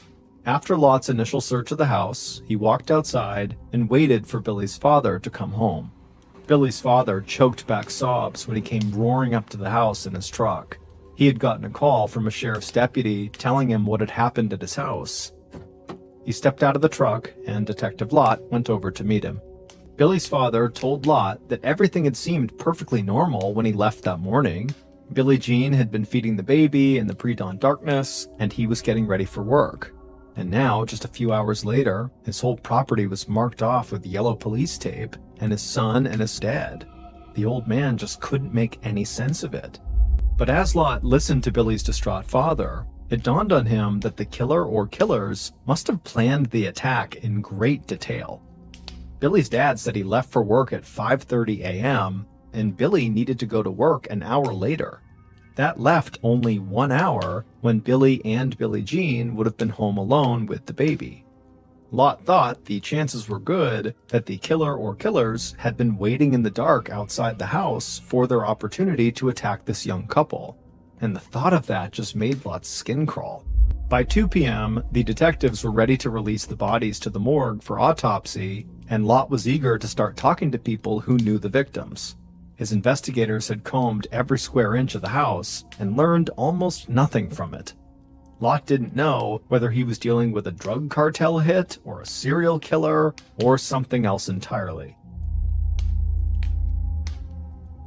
That afternoon, Lot and his partner, Chief Deputy Joe Woodard, asked one of Billie Jean's closest friends, Lindsay Thomas, to come down to the Mountain City Sheriff's Station. They hoped she might be able to provide some information about Billie Jean that could help the investigation. Lindsay had clearly been crying, but she came to the station ready to help find the killer or killers, even if that meant telling some of her friends' secrets. Lindsay said she suspected that the murders had something to do with drugs. She had visited Billie Jean at home the day before the killings, and Billie Jean had told her that she was selling opioid pills to help pay for Tyler's baby supplies. And Lindsay knew that Billie Jean's boyfriend, Billy, also sold opioid pills. And so Lindsay told Lot that between the two of them, they could have been in touch with some very dangerous people who would not hesitate to hurt or even kill them if something went wrong. This was news to Lot. Billy and Billie Jean did not have criminal records, and they were not under investigation by the narcotics squad either. But maybe the couple was just good at avoiding unwanted attention. The crime scene was certainly consistent with a ruthless drug gang hit, cold, efficient, and cruel, and Lot did find white crystals on the floor in Tyler's room that looked a lot like methamphetamines. And so Lot made a mental note to be sure to check back in with his narcotics squad. Then Lot asked about something Billy's dad had told him. When Billy's dad was sobbing in front of the house, he had made a comment about how there was some bad blood between his son and his son's girlfriend and this other family in town, the Potters. Now, Billy's father was too upset to explain this clearly, but from what Lot gathered, it sounded like there was some sort of internet feud between primarily Billie Jean and Janelle Potter, who was 30 years old and lived with her parents. Lindsay told detectives that she knew all about this feud. She said she'd even gotten caught up in it. But she thought the whole thing was just stupid. It was more like a middle school food fight than a reason to actually kill someone, and so Billy and Billie Jean were not afraid of the Potter family. I mean, they never even locked all their doors. Still, Lot asked Lindsay to slow down and walk the detectives through the entire feud. Lindsay said the dispute had begun more than a year earlier when people that she had never heard of began slamming her and Billie Jean on a website called Topics. It was a site where people commented on local issues, sometimes anonymously. One person had accused Lindsay of threatening to hurt Janelle, and he said that Janelle's defenders might hurt Lindsay too. And so he warned Lindsay to, quote, watch her back. For months, Topics users alleged that Lindsay and Billie Jean were out to get Janelle, and that they might even physically assault her. Lindsay told the detectives that she and Billie Jean had tried to ignore the taunts because the whole idea was absurd. The two women barely knew Janelle and really had no reason to want to hurt her. Lindsay said that she and Billie Jean ultimately became convinced that Janelle Potter herself was orchestrating the social media posts against them as a way to make herself look like a victim and maybe get some sympathy. Lindsay explained that Janelle was a very immature person who had never had a job, never had a driver's license, or really a real boyfriend, so she had plenty of time to stir up some trouble. Lindsay said that she and Billie Jean eventually filed harassment charges against Janelle, but a judge threw out their complaints for lack of evidence. After that, Billy got involved, and he called Janelle's mother in hopes of ending the dispute. But the mother stood by her daughter, and before long, the phone call had turned into a shouting match with Janelle crying in the background. Lot looked over at his partner Woodard, and he nodded. They both knew this was a strange lead, but it was the best thing they had so far, so they had to go talk to the Potters next. The next morning, so February 1st, the two detectives drove out to the Potters' home, located a few miles from where Billy and Billie Jean had lived and died. Janelle's father, Buddy, opened the front door even before Lot and Woodard could ring the doorbell. He would tell them that he'd actually been expecting them because everybody in town always pointed fingers at his family. Lot could see that Buddy was a very proud United States Marine. He wore a Marine Corps hat and his living room table was covered with military honors, including decorations from combat in Vietnam. Buddy said that he and his wife had moved here from Pennsylvania a few years back after a severe fall ended Buddy's military career, and now they were just enjoying retirement. But Buddy acknowledged that their daughter, Janelle, really struggled sometimes. He explained that she had a hearing problem when she was young that made it really difficult for her to carry on normal conversations, and at 6 feet tall, she felt really awkward and struggled to talk to boys. So as the years went by, she spent more and more of her time alone at home. Buddy said that his daughter was so vulnerable that he and his wife often had to be very protective. Anybody who wanted to do something socially with Janelle had to meet Buddy and her mother, Barbara, first.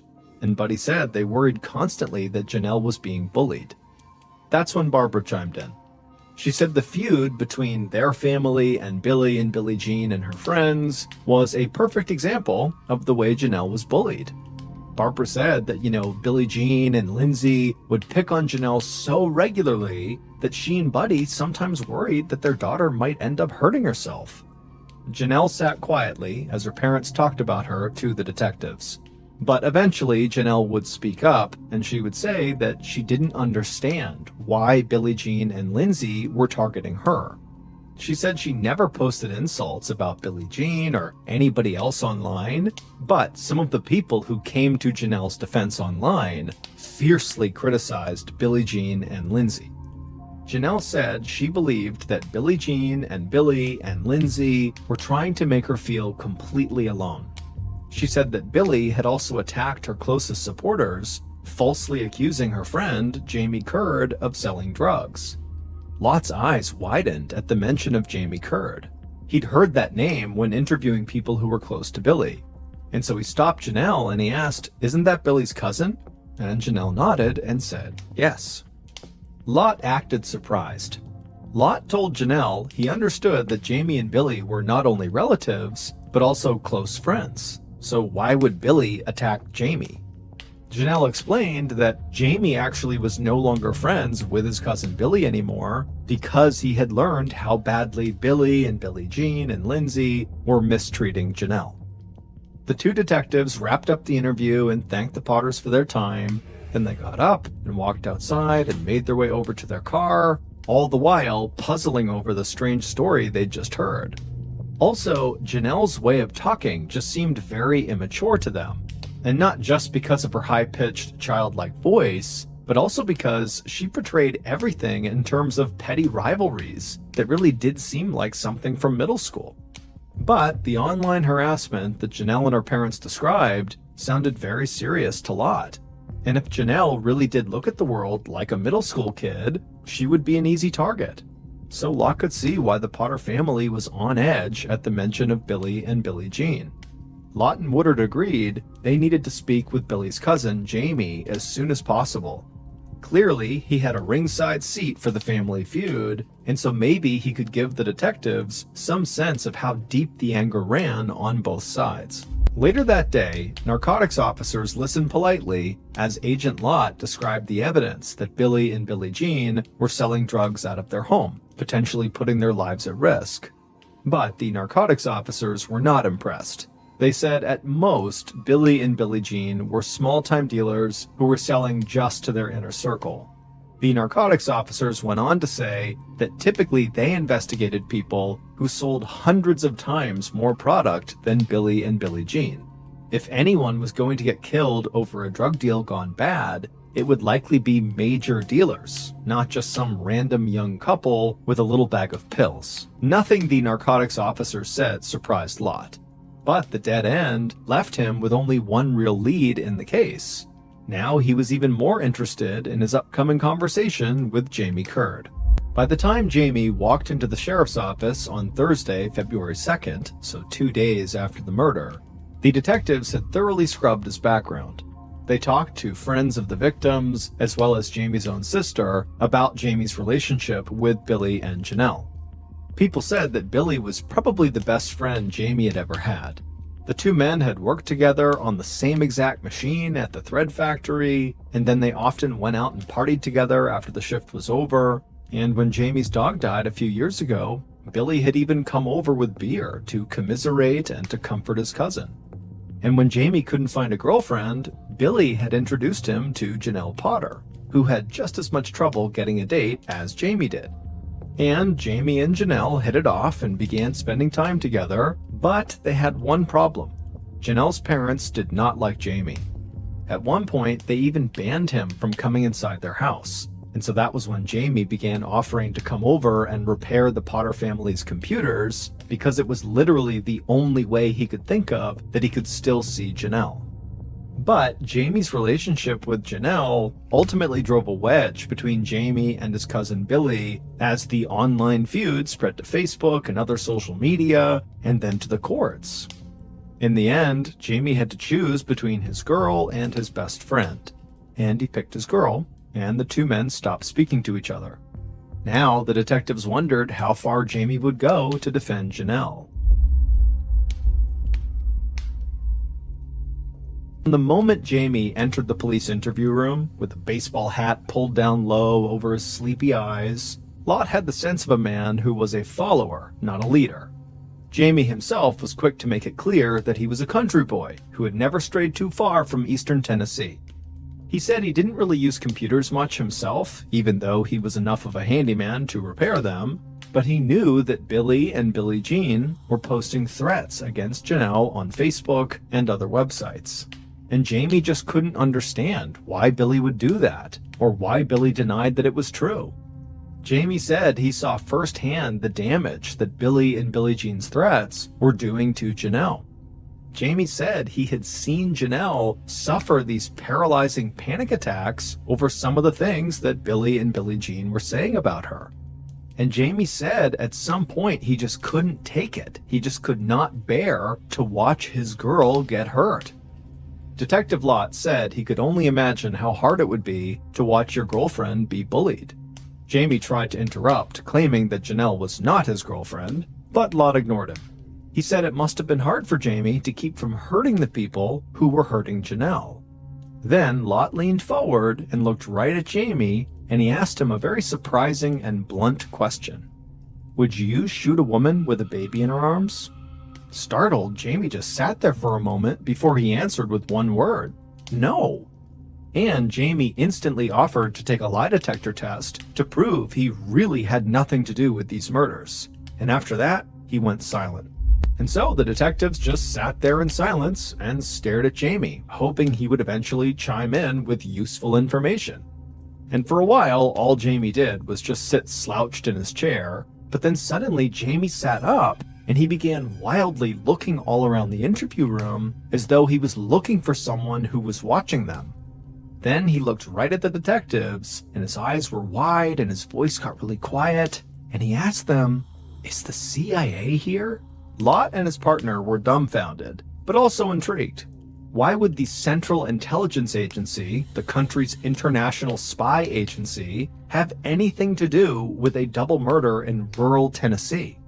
Jamie glanced from to detective, hoping for an answer to his question, but the two detectives didn't say anything, mostly because this was a totally outrageous question that didn't seem legitimate. But what was absolutely clear in this moment was the two detectives knew they had to figure out what in the world Jamie was talking about. On the other side of town, Janelle's mother, Barbara, had no idea that Jamie was talking to the police at that very moment. But she would have known exactly why Jamie was asking about the CIA. And she, for one, was grateful that one particular spy did keep an eye on Mountain City, Tennessee. For more than a year, Barbara had been emailing back and forth with a CIA agent named Chris, and they had grown very close, like mother and son. In fact, she even sometimes addressed him as son. Chris, the CIA agent, had gone to high school with Janelle more than a decade earlier. And even though his career had taken him around the world since those days, he still kept a protective eye on his high school classmate, and he would let Barbara know whenever he learned of any threats to Janelle's safety. Months before the murders, in April of 2011, Chris had emailed Barbara to let her know that Billie Jean and two other women had been prowling around their property at night. Chris said he suspected the women were up to no good, but he was in no position to do anything. He had just broken his arm, and he was in a cast. However, Chris said he had tapped the phone line in Billy and Billie Jean's house, so he would be able to keep track of their conversations. That way, they would know if Billy and Billie Jean were planning anything else. Barbara couldn't thank Chris enough for the warning. He was like a guardian angel. "We love you, son," she wrote back to him. And in the email, she also reassured Chris that her husband, Buddy, was in, quote, Vietnam jungle recon mode, end quote, and he would be ready if any intruders tried to enter their home. Billy's cousin Jamie had also struck up a relationship with Chris, the CIA agent, and Jamie often poured his heart out to the spy about how much he loved Janelle. Chris had assured Jamie that he had a great girl, but he warned Jamie that Billy and Billie Jean and their friends, they really wanted to make Janelle's life hell, and that would definitely affect Jamie's life.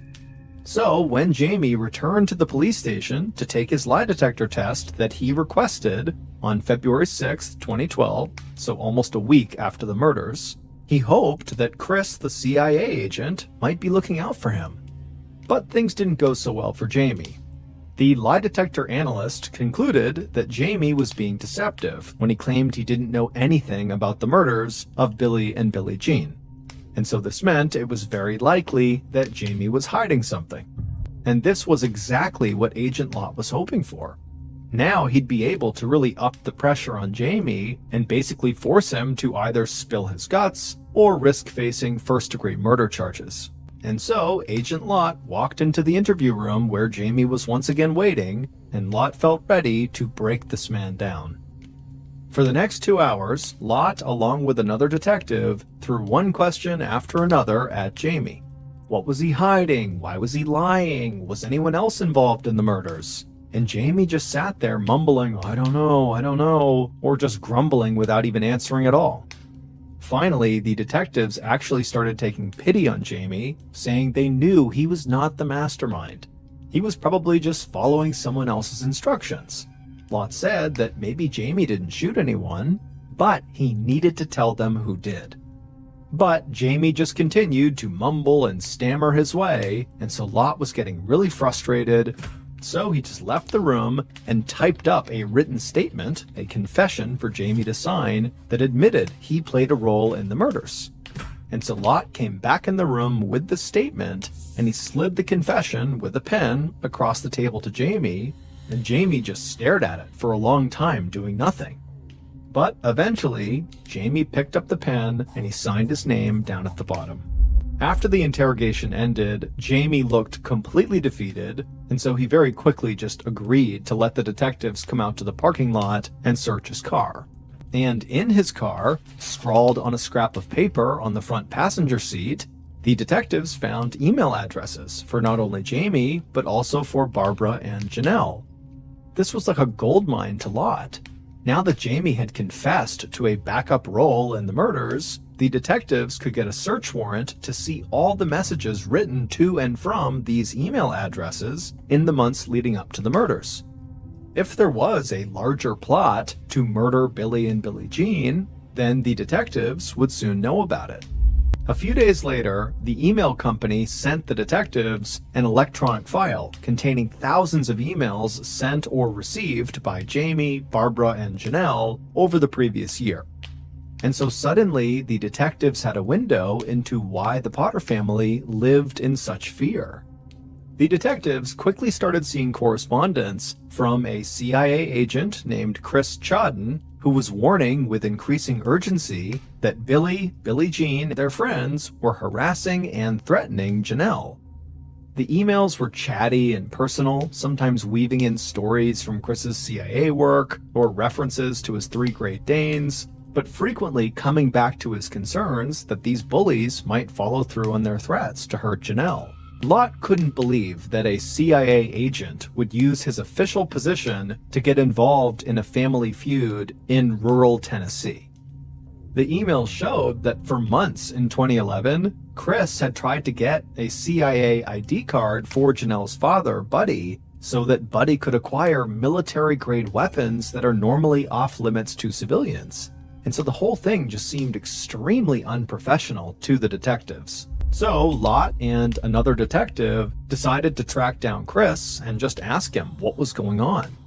The detectives found a guy named Chris Chodden who graduated with Janelle from a high school in Pennsylvania, and so Lot got his phone number and called him up.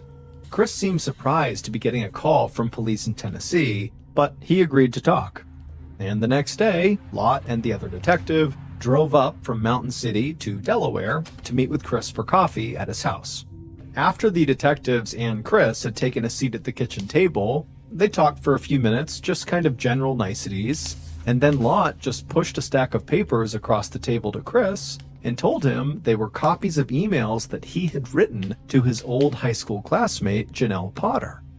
But Chris just looked blankly at the papers and then at the detectives, and he said he had never sent an email to Janelle Potter, ever.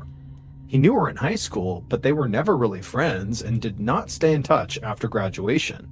He said he didn't know what those papers were, but they had nothing to do with him. Lot then asked Chris about his work for the CIA, and Chris nearly broke out laughing. The CIA? Chris said he was a police officer, just like the two detectives, but he had never had anything to do with the CIA, and he certainly wasn't a spy.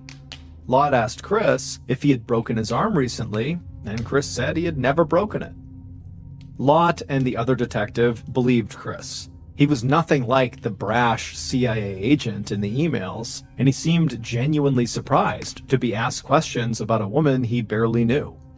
But now Lot needed to know, if Chris was not the author of all those emails, who was? The emails that the detectives had obtained from their search warrant were enough to fill an entire banker's box when they were printed out, and they included countless emails from Chris himself. But using them to solve a crime was another question altogether. They were not in any particular order, and they covered a wide array of subjects, from everyday trivia like Janelle's love of floppy-eared dogs to Chris's tale of international assassinations. If investigators were going to figure out Chris's true identity, they needed a specialist who could really focus and not be distracted by every twist and turn of the investigation. So they turned to a veteran state prosecutor, Dennis Brooks, who agreed to read every single email until he had a better sense of who Chris really was. For days, Brooks spent his evenings immersed in the electronic world that the Potters and Jamie shared with Chris. Brooks concluded that Chris, if nothing else, wrote like he was a homicidal maniac. In notes to Buddy, Barbara, and Jamie alike, Chris would talk about the need to eliminate Billy and Billie Jean and their friends. He closed one message in particular to the Potters with the words, "Kill, kill, kill," all letters. And of course, Brooks suspected that whoever this person was, this Chris person, they did not work for the CIA. Real CIA operatives, the kind who killed people as part of their job, were notoriously secretive, and Chris was anything but. He seemed to openly brag about his most important assignments. But there was one striking thing about every single one of the notes from Chris that convinced Brooks that the real author, the real Chris, could only be one person. And that person was the mastermind behind the murders of Billy and Billie Jean, using others as unwitting pawns. The night that Jamie Curd signed his confession, he did finally break down and talk in great detail about his role in the murders. Then, once investigators had thoroughly analyzed all the emails, they did have a clear picture of how the murders played out. And so here is a reconstruction of how police believe Billy and Billie Jean were murdered in their home on January 31st. Around midnight on January 31st, so right as Billy was crawling into bed, a few miles away, Billy and Billie Jean's killer told Jamie that they needed a favor from him. Would Jamie take a ride to Billy and Billie Jean's house and stand lookout? Jamie knew what this favor really meant. The killer was finally going to take drastic action against Billy and Billie Jean, and they needed someone else for backup. Jamie did not like this idea, but he had known this night was coming for months, and so he agreed to go. So Jamie and the killer drove to a church that was near Billy and Billie Jean's house, where they could see whoever left or entered. And they waited. Eventually, they saw the light go on as Billie Jean brought her baby into the kitchen for a bottle. Then they saw Billy's father packing his lunch for work. and then walking out the door around 5:30 a.m. This was the moment they were waiting for, when Billy and Billie Jean were all alone with just their baby in the house. Now, the couple was going to get what was coming to them.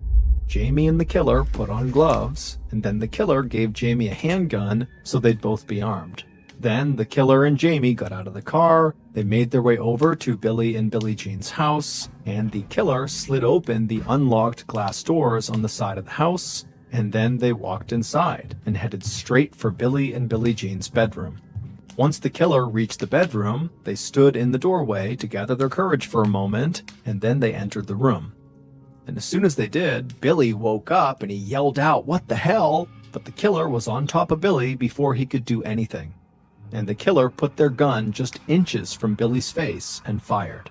At this point, Billie Jean, who's right next to Billy, began to scream and she ran out of the room, but she didn't get far because Jamie was standing guard in front of the door that would lead outside. So Billie Jean couldn't escape.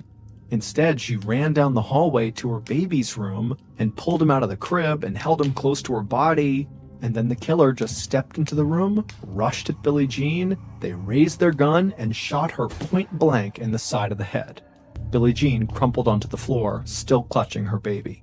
The killer simply turned around, walked back into the hall, and headed back to the main bedroom. And there, they walked back over to Billy, and just to make sure he was dead, the killer drew a knife and slit Billy's throat ear to ear. Then the killer walked out of the bedroom and met Jamie at the front door. Jamie gave his gun back to the killer and then ran outside to vomit. And that was it. The intruders got back in their car and sped off. They were in and out of the house in less than 3 minutes, leaving behind 2 dead bodies and a baby who would grow up without parents.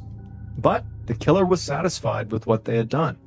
At least now his daughter, Janelle, would be safe. Buddy Potter, Janelle's father, killed Billy and Billie Jean. But police did not believe he was the one who actually set the murders in motion, or that he was the one pretending to be the mysterious CIA agent, Chris. Still, police easily had enough evidence to arrest Buddy, and they hoped that once they had him in custody, he would confirm that somebody else had pushed him to kill. But Buddy owned dozens of guns, and he often carried them no matter what he was doing, whether he was mowing the grass or out at a restaurant, he was always carrying.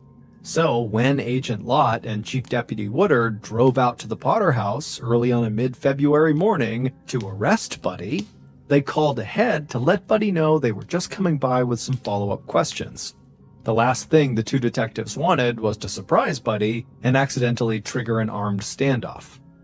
When they got there, Buddy let the 2 detectives into the house, but the moment Lott told him they were actually there to arrest him for murder, Buddy reached for a gun. But Lott and Woodard were ready, and they instantly tackled Buddy, pinning his arms and getting him into handcuffs. Then they dragged him outside, put him in the cruiser, and went back to the sheriff's office. On the ride, the detectives told Buddy they knew that he loved his family and he was just trying to protect them. He was no monster. After all, Buddy didn't kill the baby. The detectives reassured Buddy that they understood. The world was going to hell, and sometimes violence was the only solution, right? After all, someone else had warned Buddy his daughter was in danger. And with that, tears began to well up in Buddy's eyes in the backseat of the cruiser, and his voice cracked as he shared with the detectives all the terrible things the CIA agent Chris had told him that Billy and Billie Jean were going to do to his daughter. And it was just too much for him. He had to act.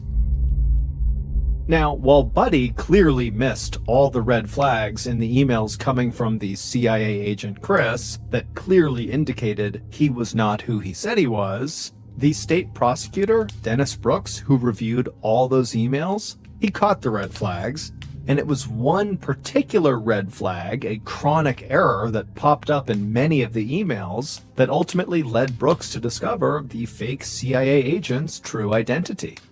Time and again in these emails, Chris made a spelling mistake that was far more typical for a school child than an adult CIA agent. Chris always forgot to drop the letter E from the end of verbs when he added the letters ing to them. So words like loving, taking, and caring all contained the extra E in the middle. And that was the same error that Brooks had seen over and over again when reading emails sent from another person, Janelle Potter. And so Brooks told investigators that Chris had been a figment of Janelle's imagination all along, but one that she had used to very effectively manipulate her entire family.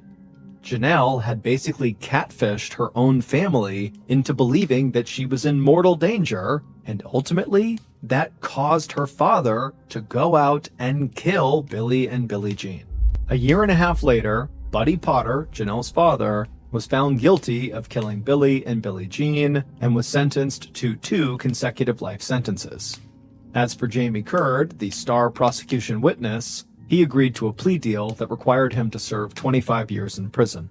Janelle and her mother Barbara went on trial for their roles in promoting the double murder. Janelle's attorney argued that she was too childlike to murder anyone, and she shouldn't be punished because her father was overly protective.